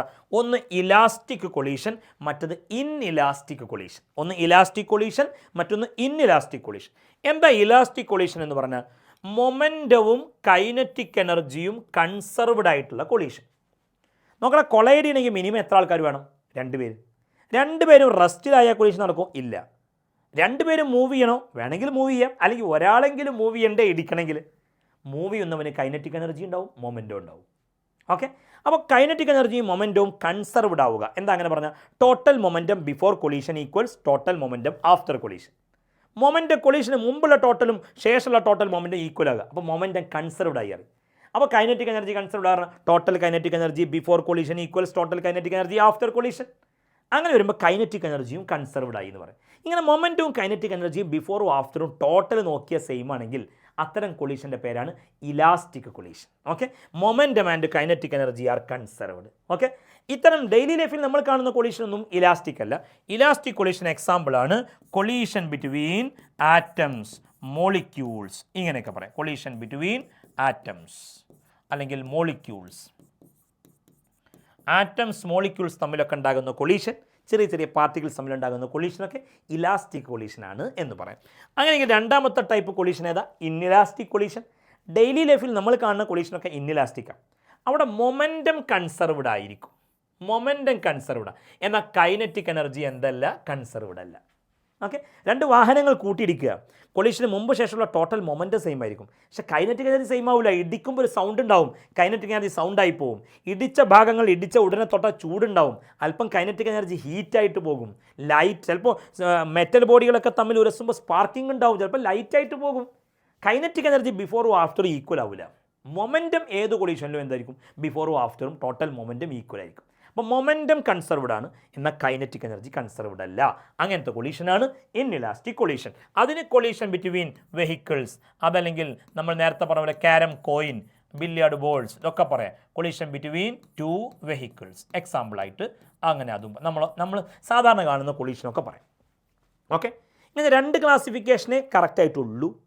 ഇനി 3ാമത് സി എന്ന് പറഞ്ഞ് കൊടുത്തിട്ടുണ്ടെങ്കിലും അത് 3ാമതായി എണ്ണണം എന്നില്ല, 2 ടൈപ്പ് എണ്ണിയാൽ മതി. എന്നാൽ ഈ ഇൻഇലാസ്റ്റിക്കിൽ തന്നെ ഒരു സ്പെഷ്യൽ ടൈപ്പാണ് കംപ്ലീറ്റ്ലി ഇൻഇലാസ്റ്റിക്. സി എന്ന് പറഞ്ഞ് കൊടുത്തിട്ടുണ്ട്, പക്ഷേ പ്രധാനമായും ഇലാസ്റ്റിക് ഇൻഇലാസ്റ്റിക് എന്നേ പറയാറുള്ളൂ. ആ ഇൻഇലാസ്റ്റിക്കിൽ പെടുന്ന ഒരു പ്രത്യേക തരം കൊളീഷനാണ് കംപ്ലീറ്റ്ലി ഇൻഇലാസ്റ്റിക്. എന്താ കംപ്ലീറ്റ്ലി ഇൻഇലാസ്റ്റിക്? ചില വസ്തുക്കൾ കൊളീഷനോട് കൂടി അങ്ങ് ഒട്ടിപ്പിടിക്കും. ഒട്ടിപ്പിടിച്ചിട്ട് പിന്നെ ഒരു പക്ഷേ അവർ മൂവ് ചെയ്യാം ഒന്നിച്ച്, അതല്ലെങ്കിൽ മൂവ് ചെയ്യാതിരിക്കാം. ഒരു ചെളിക്കട്ട എടുത്ത് ഞാൻ ചുമരിലേക്ക് എറിഞ്ഞു, ചുമരിൽ ആ ചെളിക്കട്ട പറ്റി പിടിച്ചു. ആ കൊളീഷനോട് കൂടി അവർ they are stick together. Okay, പിന്നെ മോഷനേ ഇല്ല, കൈനറ്റിക് എനർജി കംപ്ലീറ്റ് ആയി നഷ്ടപ്പെട്ടു. അതല്ലെങ്കിൽ എന്ത് ചെയ്യുക? ഒരു മരക്കട്ടയിലേക്ക് നമ്മൾ എന്ത് ചെയ്യണം? ബുള്ളറ്റ് ഫയർ ചെയ്യുക. ബുള്ളറ്റ് ചീറിപ്പാഞ്ഞ് മരക്കട്ടയിലേക്ക് തുളച്ച് കയറിയിട്ട് പിന്നെ ആ ബുള്ളറ്റ് മരക്കട്ടയോട് ഒരുമിച്ച് പോകുക. ഒരുമിച്ച് പോകുമ്പോൾ ബുള്ളറ്റ് പോയ സ്പീഡ് ഉണ്ടാവുമോ? ഇല്ല, കൈനറ്റിക് എനർജി നന്നായി നഷ്ടപ്പെടും. അങ്ങനെ 2 പേരും കൂടി ഒന്നിച്ച് നീങ്ങുക, ഒട്ടിപ്പിടിക്കുക. അത്തരം കൊളീഷൻ എന്ന് പറയും കംപ്ലീറ്റ്ലി ഇൻഇലാസ്റ്റിക് കൊളീഷൻ എന്ന് പറയും. ഓക്കെ ഓക്കെ, അപ്പോൾ എന്താണ് കൊളീഷൻ എന്ന് മനസ്സിലാക്കി. Inelastic collision, elastic collision, completely inelastic കൊളീഷനും മനസ്സിലാക്കി കഴിഞ്ഞു. ഇനി 1 ഡയമെൻഷണൽ കൊളീഷൻ എന്ന് പറഞ്ഞാൽ എന്താണ്? 2 ഡയമെൻഷണൽ കൊളീഷൻ എന്താണ്? ഒന്നുമില്ല. 1 dimensional motion along a straight line, 2 dimensional motion in a plane, ഇതറിയാലോ. 1 ഡയമെൻഷണൽ കൊളീഷൻ എന്ന് പറഞ്ഞാൽ കൊളൈഡ് ചെയ്യുന്ന ബോഡികൾ കൊളീഷന് മുമ്പും ശേഷവും ഒരേ ലൈനിൽ സഞ്ചരിക്കണം. കൊളീഷന് മുമ്പ് ശേഷവും കൊളൈഡ് ചെയ്യുന്നവർ ഒരേ ലൈനിൽ. ഇപ്പോൾ ഞാൻ വരച്ച് കാണിക്കാം. ഇതൊരു ബോഡി, ഈ ബോഡി എന്ത് ചെയ്യാണ്? ഇങ്ങനെ പോയി. അടുത്ത ബോഡി ഇതാ, ആ ബോഡിയും ഇതേ ഡയറക്ഷനിൽ പോവുക. രണ്ടാളും കൊളീഷന് മുമ്പ് ഒരേ ലൈനിൽ, കൊളീഷന് ശേഷവും 2 പേരും എന്ത് ചെയ്യുക? അതേ സ്ട്രെയിറ്റ് ലൈനിൽ പോവുക.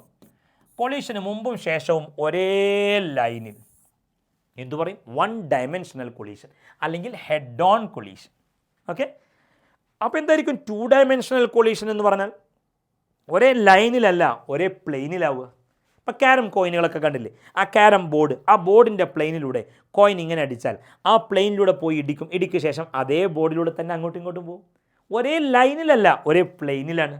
ഓക്കെ, അങ്ങനെ വരുമ്പോൾ ഇപ്പോൾ ഇതാ ഇങ്ങനൊരു ബോഡി, ആ ബോഡി വന്നിട്ട് ഇങ്ങനൊരു ബോഡിയെ ഇടിക്കുകയാണ്. ഇടിക്ക് ശേഷം പിന്നെ ഒരാൾ ഇതാ ഈ ഡയറക്ഷനിൽ പോയി, മറ്റേ ആൾ ഇങ്ങനെ പോയി. ഓക്കെ, ഇത് 2 ഡയമെൻഷണൽ കൊളീഷൻ എന്ന് പറയും. ഒരേ പ്ലെയിനിലാണ്, ഒരേ ലൈനിലല്ല. ഓക്കെ, ശ്രദ്ധിക്കുക. ഇതാണ് 1 ഡയമെൻഷണൽ കൊളീഷൻ, 2 ഡയമെൻഷണൽ കൊളീഷൻ. എക്സാമിന് ചോദിക്കാനുള്ള ഒരു 1 വേർഡ് ക്വസ്റ്റൻ ആണ്. എല്ലാ കൊളീഷനിലും കൺസർവ്ഡ് ആണ് ആരെല്ലാം? എല്ലാ കൊളീഷനിലും കൺസർവ്ഡ് ആണ് മൊമെൻറ്റം. എല്ലാ കൊളീഷനിലും കൺസർവ്ഡ് ആണ് ആര്? കൈനറ്റിക് എനർജി അല്ല, total energy. So momentum and total energy are conserved in all types of collisions. എല്ലാ തരം കൊളീഷനിലും കൺസർവ്ഡ് ആണ് മൊമെൻറ്റവും ടോട്ടൽ എനർജിയും. ഓക്കെ, ശരി. അപ്പോൾ എന്താണ് കൊളീഷൻ? 2 ടൈപ്പ് കൊളീഷൻ അല്ലെങ്കിൽ 3 ടൈപ്പ് കൊളീഷൻ ഏതൊക്കെയാണ്? അതിനൊക്കെ എക്സാമ്പിൾസ് പഠിച്ചു. 1 ഡയമെൻഷണൽ കൊളീഷൻ, 2 ഡയമെൻഷണൽ കൊളീഷൻ പഠിച്ചു. എല്ലാ കൊളീഷനിലും കൺസർവ്ഡ് ആയിട്ടുള്ള 2 ആളുകൾ ആരൊക്കെ? ഈ തിയറി പാർട്ടിൽ നിന്ന് ധാരാളം 1 വേർഡ് ക്വസ്റ്റ്യൻസ് ചോദിക്കാറുണ്ട്. അങ്ങനെയെങ്കിൽ ഇനി നമ്മൾ പഠിക്കുന്ന പ്രധാനപ്പെട്ട മറ്റൊരു കാര്യം 1 ഡയമെൻഷണൽ ഇലാസ്റ്റിക് കൊളീഷനുമായി ബന്ധപ്പെട്ട് ഒരു ചെറിയ ഫോർമുല ഡിറൈവ് ചെയ്ത് പഠിക്കാം. ഈ ചാപ്റ്ററിലെ 4ാമത്തെ ഡെറിവേഷൻ. ഏതാ കൊളീഷൻ? 1 ഡയമെൻഷണൽ കൊളീഷന് മുമ്പും ശേഷവും ഒരേ ലൈനിൽ. ഏത് collision? Elastic. Okay, elastic collision എന്ന് പറഞ്ഞാൽ മൊമെൻറ്റവും കൈനറ്റിക് എനർജിയും കൺസർവ്ഡ് ആണ്. ഡയഗ്രം നോക്ക് നിങ്ങൾ. m1 മാസ് ഉള്ള ബോഡി u1 വെലോസിറ്റിയിൽ സഞ്ചരിക്കുന്നു. അപ്പോൾ m2 മാസ് ഉള്ള ബോഡിയോ u2 എന്ന velocity, u initial velocity before collision, കൊളീഷന് മുമ്പ്. ഓക്കെ, അതിൽ ഈ ബാക്കിൽ വരുന്ന m1 എന്ന മാസുള്ള ആൾക്കാണ് വെലോസിറ്റി കൂടുതൽ, നല്ലല്ലേ മുന്നിൽ പോയിട്ട് ഇടിക്കുള്ളൂ. ഓക്കെ, അങ്ങനെ പോയി ഇടിച്ചു. അപ്പോൾ ഇവൻ ഭയങ്കര സ്പീഡിൽ വന്നിട്ട് മുന്നിലുള്ളവനുമായി എന്ത് ചെയ്തു? ഇടിച്ചോടാ. ഇടിക്ക് ശേഷം 2 പേരും അതേ ലൈനിൽ പോയി. ഇവൻ പോയ വെലോസിറ്റി v1, ഇവൻ പോയ വെലോസിറ്റി v2. ഇത് ബിഫോർ കൊളീഷൻ, ഇത് ആഫ്റ്റർ കൊളീഷൻ. കൊളീഷന് ശേഷം വെലോസിറ്റി v1 v2, കൊളീഷന് മുമ്പ് u1 u2. ഓക്കെ, ഇനി എന്താ ഇവിടെ ഡിറൈവ് ചെയ്ത് പഠിക്കാനുള്ളത്? കൊളീഷന് മുമ്പുള്ള ഇവരുടെ വെലോസിറ്റികൾ തമ്മിലുള്ള ഡിഫറൻസ്. ഏതാ വെലോസിറ്റി വലുത്? u1. ഓക്കെ, ഏതാ ചെറുത്? u2. അപ്പോൾ ആ വെലോസിറ്റികൾ തമ്മിലുള്ള ഡിഫറൻസ് എന്താ? u1 minus u2. Difference in velocities before collision. Okay, after collision v2 ആയിരിക്കും വലുത്. ഓക്കെ, അപ്പോൾ v2 minus v1. Difference in velocity after collision. ഇങ്ങനെ പോകുമ്പോൾ v2 വലുതാവും. ഓക്കെ, അപ്പോൾ u1 minus u2, v2 minus v1. Difference in velocity before collision, difference in velocity after collision. Okay, ഈ 2 വെലോസിറ്റികളുടെയും difference, വെലോസിറ്റികളല്ല, വെലോസിറ്റികളുടെ ഡിഫറൻസ് ഇത് ഈക്വൽ ആയിരിക്കും. അഥവാ u1 minus u2 is equal to v2 minus v1. ഏത് കൊളീഷനിൽ? 1 dimensional elastic collision. Okay, 1 dimensional elastic കൊളീഷനിൽ u1 minus u2 is equal to v2 minus v1 ആയിരിക്കും.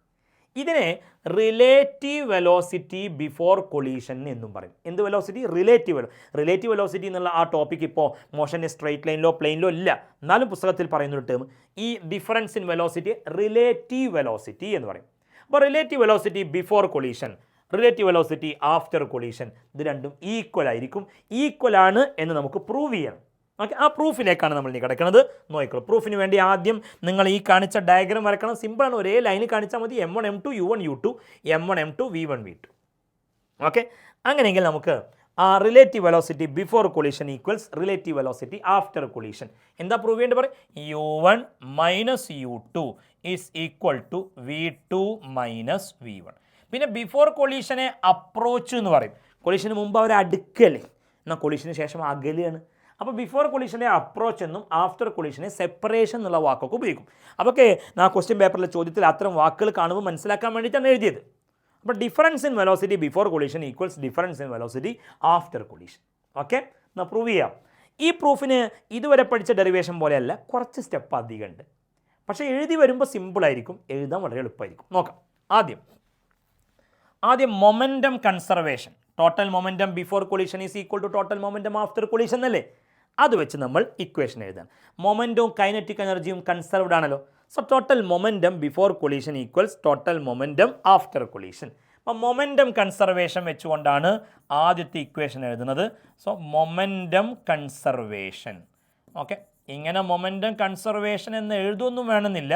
മൊമെൻറ്റം കൺസർവേഷൻ വെച്ചുകൊണ്ട് നമ്മൾ ഒന്നാമതായി നോക്കടാ, ഓരോരുത്തരുടെയും മൊമെൻറ്റം എത്രയെന്ന് പറയാം. ഓക്കെ, ഓരോരുത്തരുടെയും മൊമെൻറ്റം ഇതാ, ഇവൻ്റെ മൊമെൻറ്റം മാസ് ഇൻറ്റു വെലോസിറ്റി അല്ലേ മൊമെൻറ്റം. അപ്പോൾ m1 u1, ഇവൻ്റെതോ m2 u2, ഇത് m1 v1, ഇതോ m2 v2. ഓക്കെ, അങ്ങനെയെങ്കിൽ നമുക്ക് ഡെറിവേഷൻ സ്റ്റാർട്ട് ചെയ്യുക. മൊമെൻറ്റം കൺസർവേഷൻ വെച്ചുകൊണ്ട് ഒന്നാമത്തവൻ്റെ മൊമെൻറ്റം m1 u1 പ്ലസ് രണ്ടാമത്തവൻ്റെ momentum m2u2 is equal to ഒന്നാമത്തവൻ്റെ മൊമെൻറ്റം കൊളീഷന് ശേഷം m1v1 പ്ലസ് രണ്ടാമത്തവൻ്റെ മൊമെൻറ്റം m2v2. ഓക്കെ, അങ്ങനെയെങ്കിൽ കൈനറ്റിക് എനർജി കൺസർവേഷൻ വെച്ചുകൊണ്ട് നമുക്ക് എങ്ങനെ എഴുതാം?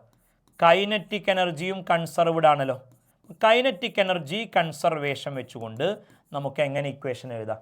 ആദ്യത്തെ ബോഡിയുടെ kinetic energy half m1u1 plus രണ്ടാമത്തവൻ്റെ kinetic energy half m2u2 equal to കൊളീഷന് ശേഷം പറ half m1v1 plus half m2v2. എല്ലാത്തിലും ഹാഫ് കോമൺ ആണ്, ഹാഫ് അങ്ങ് വെട്ടിക്കളയാം. ഓക്കെ, സെക്കൻഡ് സ്റ്റെപ്പ് 1 ഒക്കെ ഒരു സൈഡ് കാക്കുക, 2 ഒക്കെ ഒരു side.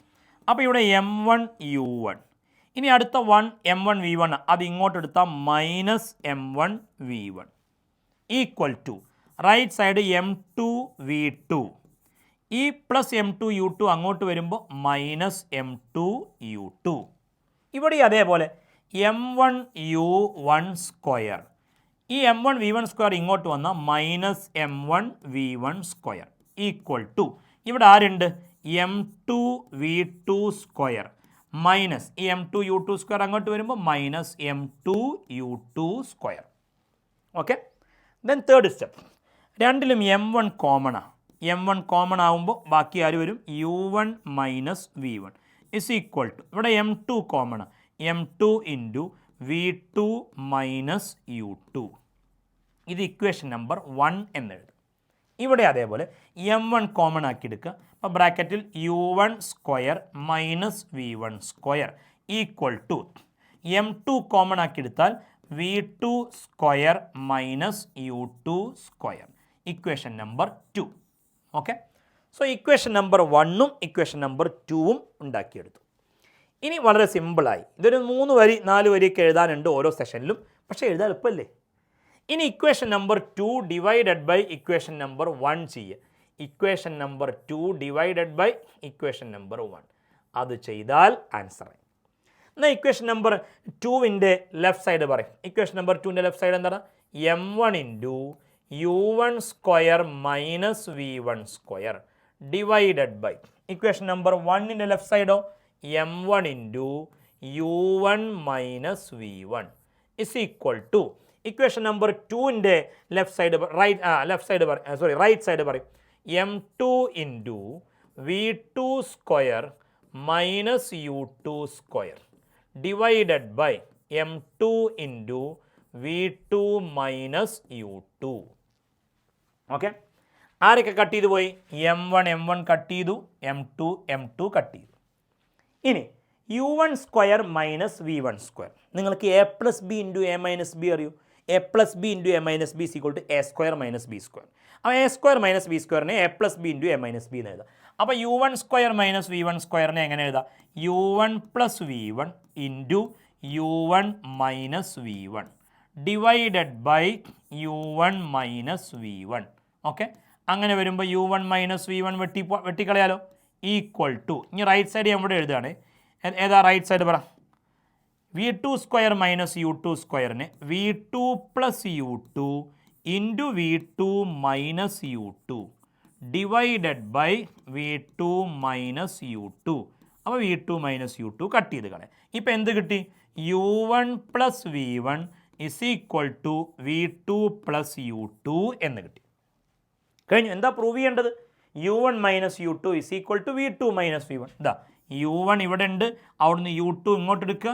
u1 minus u2 is equal to v2 minus v1.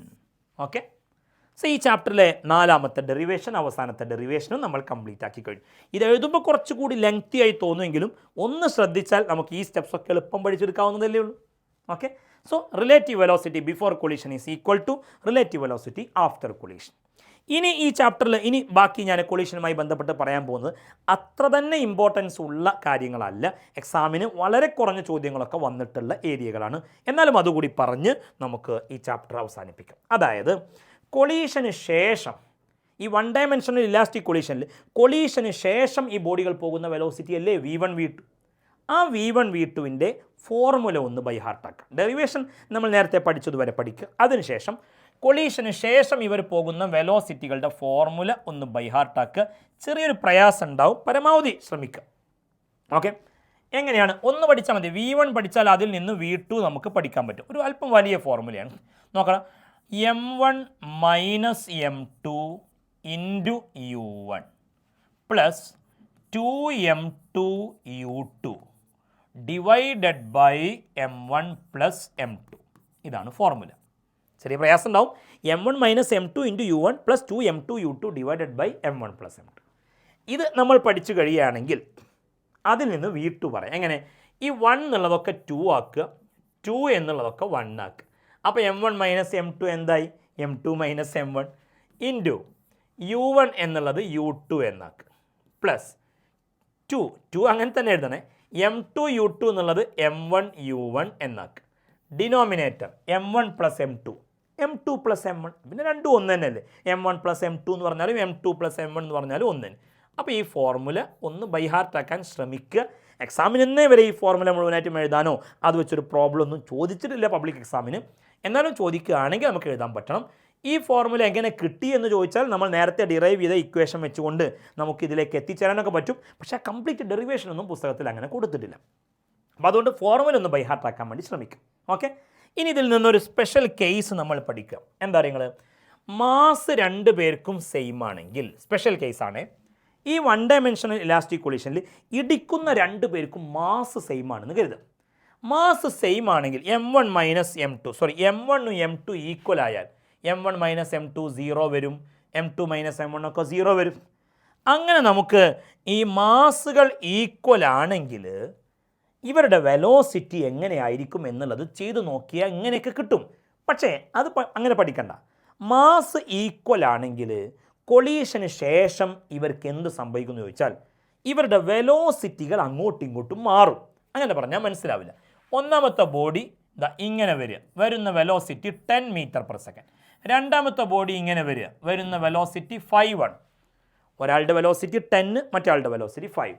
കൊളീഷന് ശേഷം ഒന്നാമത്തെ ബോഡി രണ്ടാമത്തെ ബോഡിയും ഇതേ ലൈനിൽ പോകും. പക്ഷെ വെലോസിറ്റികൾ പരസ്പരം എക്സ്ചേഞ്ച് ചെയ്യും. എന്താ എക്സ്ചേഞ്ച് ചെയ്യുക എന്ന് പറഞ്ഞാൽ എ എന്ന ബോഡി വന്ന വെലോസിറ്റി 10ഉം ബി വന്നത് 5ഉം അല്ലേ. മാസ് രണ്ടാൾക്കും സെയിം ആണെങ്കിൽ രണ്ടുപേരുടെയും വെലോസിറ്റി അങ്ങോട്ടും ഇങ്ങോട്ടും മാറുക ചെയ്യുക. അതായത് 10ൽ വന്നവൻ പിന്നെ 5ൽ പോകും, 5ൽ വന്നവൻ പിന്നെ 10ൽ പോകും. അതാണ് ഈ എഴുതിയതിൻ്റെ മീനിങ്. അല്ലാതെ ഈ എഴുതിയത് ഇങ്ങനെ ബൈ ഹാർട്ടാക്കണ്ട. മാസ് 2 പേർക്കും സെയിം ആണെങ്കിൽ they will exchange their velocities. വെലോസിറ്റികൾ പരസ്പരം കൈമാറും. ഇനി നോക്ക്, എ എന്നുള്ള ബോഡി 10 മീറ്റർ പെർ സെക്കൻഡ് വെലോസിറ്റിയിൽ വന്നു. ബി എന്നുള്ള ബോഡി മൂവ് ചെയ്യണേ ഇല്ല, റെസ്റ്റിലാണ് വിചാരിക്കും. അപ്പോൾ അവൻ്റെ വെലോസിറ്റി 0. അങ്ങനെയെങ്കിൽ 1 ഡയമെൻഷണൽ ഇലാസ്റ്റിക് കൊളീഷൻ ആണെങ്കിൽ കൊളീഷന് ശേഷം എന്താ സംഭവിക്കുക? They will exchange their velocity. അപ്പോൾ ഇവൻ 10, ഇവൻ്റെ വെലോസിറ്റി 0. അപ്പോൾ എന്താ സംഭവിക്കുക? പറ. എ എന്ന ബോഡിയുടെ വെലോസിറ്റി പിന്നെ എന്താവും? എ എന്ന ബോഡിയുടെ വെലോസിറ്റി 0. എ എന്നുള്ള ബോഡി റെസ്റ്റിലായിരിക്കും. ബി എന്ന ബോഡി നേരത്തെ റെസ്റ്റിലായിരുന്നു, അവനിപ്പോൾ എയുടെ വെലോസിറ്റിയും വാങ്ങിപ്പോകും. ഓക്കെ, ഇടിച്ചവൻ അവിടെ നിൽക്കും, കൊണ്ടവൻ ഇടിച്ചവൻ്റെ വെലോസിറ്റിയും വാങ്ങി ഒരു റിലേ പോലെ അങ്ങ് പോകും. ഇതൊക്കെ മാസ് സെയിം ആകുമ്പോൾ ഉള്ള പ്രത്യേകതയാണ് എന്ന് മനസ്സിലാക്കി വെക്കാം. ഓക്കെ, ശരി. കൂടുതൽ ചോദ്യങ്ങളൊന്നും ഈ ഏരിയ എക്സാമിന് അങ്ങനെ വരാറില്ല. അങ്ങനെയെങ്കിൽ നമ്മൾ ഈ ചാപ്റ്റർ അവസാനിപ്പിക്കുകയാണ്. ചിലപ്പോൾ ഒരു ചോദ്യം ഇങ്ങനെ വരികയാണെങ്കിൽ പെർഫെക്റ്റ്ലി ഇൻ ഇലാസ്റ്റിക് കൊളീഷൻ. ഈ പെർഫെക്റ്റ്ലി എന്നുകൊണ്ട് നമ്മൾ ഉദ്ദേശിക്കുന്നത് കംപ്ലീറ്റ്ലി ആണ്. നേരത്തെ കംപ്ലീറ്റ്ലി എന്നാണ് പറഞ്ഞത്, കംപ്ലീറ്റ്ലി എന്നാണ് ടെക്സ്റ്റ് ബുക്കിലൊക്കെ ഉള്ളത്. പെർഫെക്റ്റ്ലി എന്നും പറയും. പെർഫെക്റ്റ്ലി ഇൻ ഇലാസ്റ്റിക് ആട്ടോ, അതായത് കൊളീഷനോട് കൂടി ഒട്ടിപ്പിടിക്കുന്നത്. നോക്കണേ, M1 മാസുള്ള ബോഡി U1 വെലോസിറ്റിയിൽ വന്നു, M2 മാസുള്ള ബോഡി U2 വെലോസിറ്റിയിൽ വന്നു. രണ്ടുപേരും ഒട്ടിപ്പിടിച്ചിട്ട് ഒന്നിച്ച് നീങ്ങുക. ഇങ്ങനെയൊക്കെ ഒരു പ്രോബ്ലം വരികയാണെങ്കിൽ ഇതൊരു ഇൻഇലാസ്റ്റിക് കൊളീഷനാണ്. എല്ലാ കൊളീഷനിലും മൊമെൻറ്റം കൺസർവ്ഡ് ആണല്ലോ. അപ്പോൾ പ്രോബ്ലം വരികയാണെങ്കിൽ നിങ്ങൾ total momentum before collision M1 U1 plus M2 U2 is equal to momentum after collision എഴുതുമ്പോൾ രണ്ട് പേരും കൂടി ഒന്നിച്ചാൽ പോകണം. M1 പ്ലസ് M2 ഇൻറ്റു ഒന്നിച്ചു പോകുന്ന വെലോസിറ്റിയെ V എന്ന് എഴുതുക. ഇങ്ങനൊരു ഇക്വേഷൻ വെച്ചുകൊണ്ട് പ്രോബ്ലം ചെയ്യാൻ വേണ്ടി ശ്രമിക്കുക. സോ അവസാന ഭാഗത്ത് ഇപ്പോൾ പറഞ്ഞ അവസാനത്തെ 2-3 സ്ലൈഡുകളിൽ കാണിച്ച ഭാഗം അങ്ങനെ എക്സാമിന് അങ്ങനെ കൂടുതൽ ചോദ്യങ്ങൾ വരാറില്ല. ആ റിലേറ്റീവ് വെലോസിറ്റി ബിഫോറും ആഫ്റ്ററും ഈക്വൽ എന്നുള്ള ഡെറിവേഷനല്ലോ, അതുവരെയൊക്കെ ഒരുപാട് ചോദ്യങ്ങൾ എക്സാമിന് വന്നിട്ടുണ്ട്. Okay, so work energy power എന്നുള്ള 5 മാർക്കിൻ്റെ വെയിറ്റേജുള്ള 5 ടോപ്പിക്കുകളടങ്ങിയ 5ാമത്തെ ചാപ്റ്റർ നമ്മളിവിടെ വൈൻഡപ്പ് ചെയ്യാണ്. 5 ടോപ്പിക്കുകളും വൃത്തിക്ക് പറഞ്ഞിട്ടുണ്ട്. ക്ലിയറായി മനസ്സിലാക്കിക്കൊണ്ട് ഇവിടുത്തെ ഓരോ ടോപ്പിക്കുകളും പ്രോബ്ലംസ് ഇടയ്ക്കിടയ്ക്ക് നമ്മൾ ചെയ്തിട്ടുണ്ട്. ആ പ്രോബ്ലംസ് ഉൾപ്പെടെ ഓക്കെ എല്ലാ ഏരിയകളും ഡെറിവേഷനുകളെല്ലാം എഴുതി പഠിക്കുക. ഓക്കെ, നമുക്ക് എല്ലാ ഏരിയയിൽ നിന്നുള്ള ചോദ്യങ്ങളും ആൻസർ ചെയ്യാൻ സാധിക്കട്ടെ.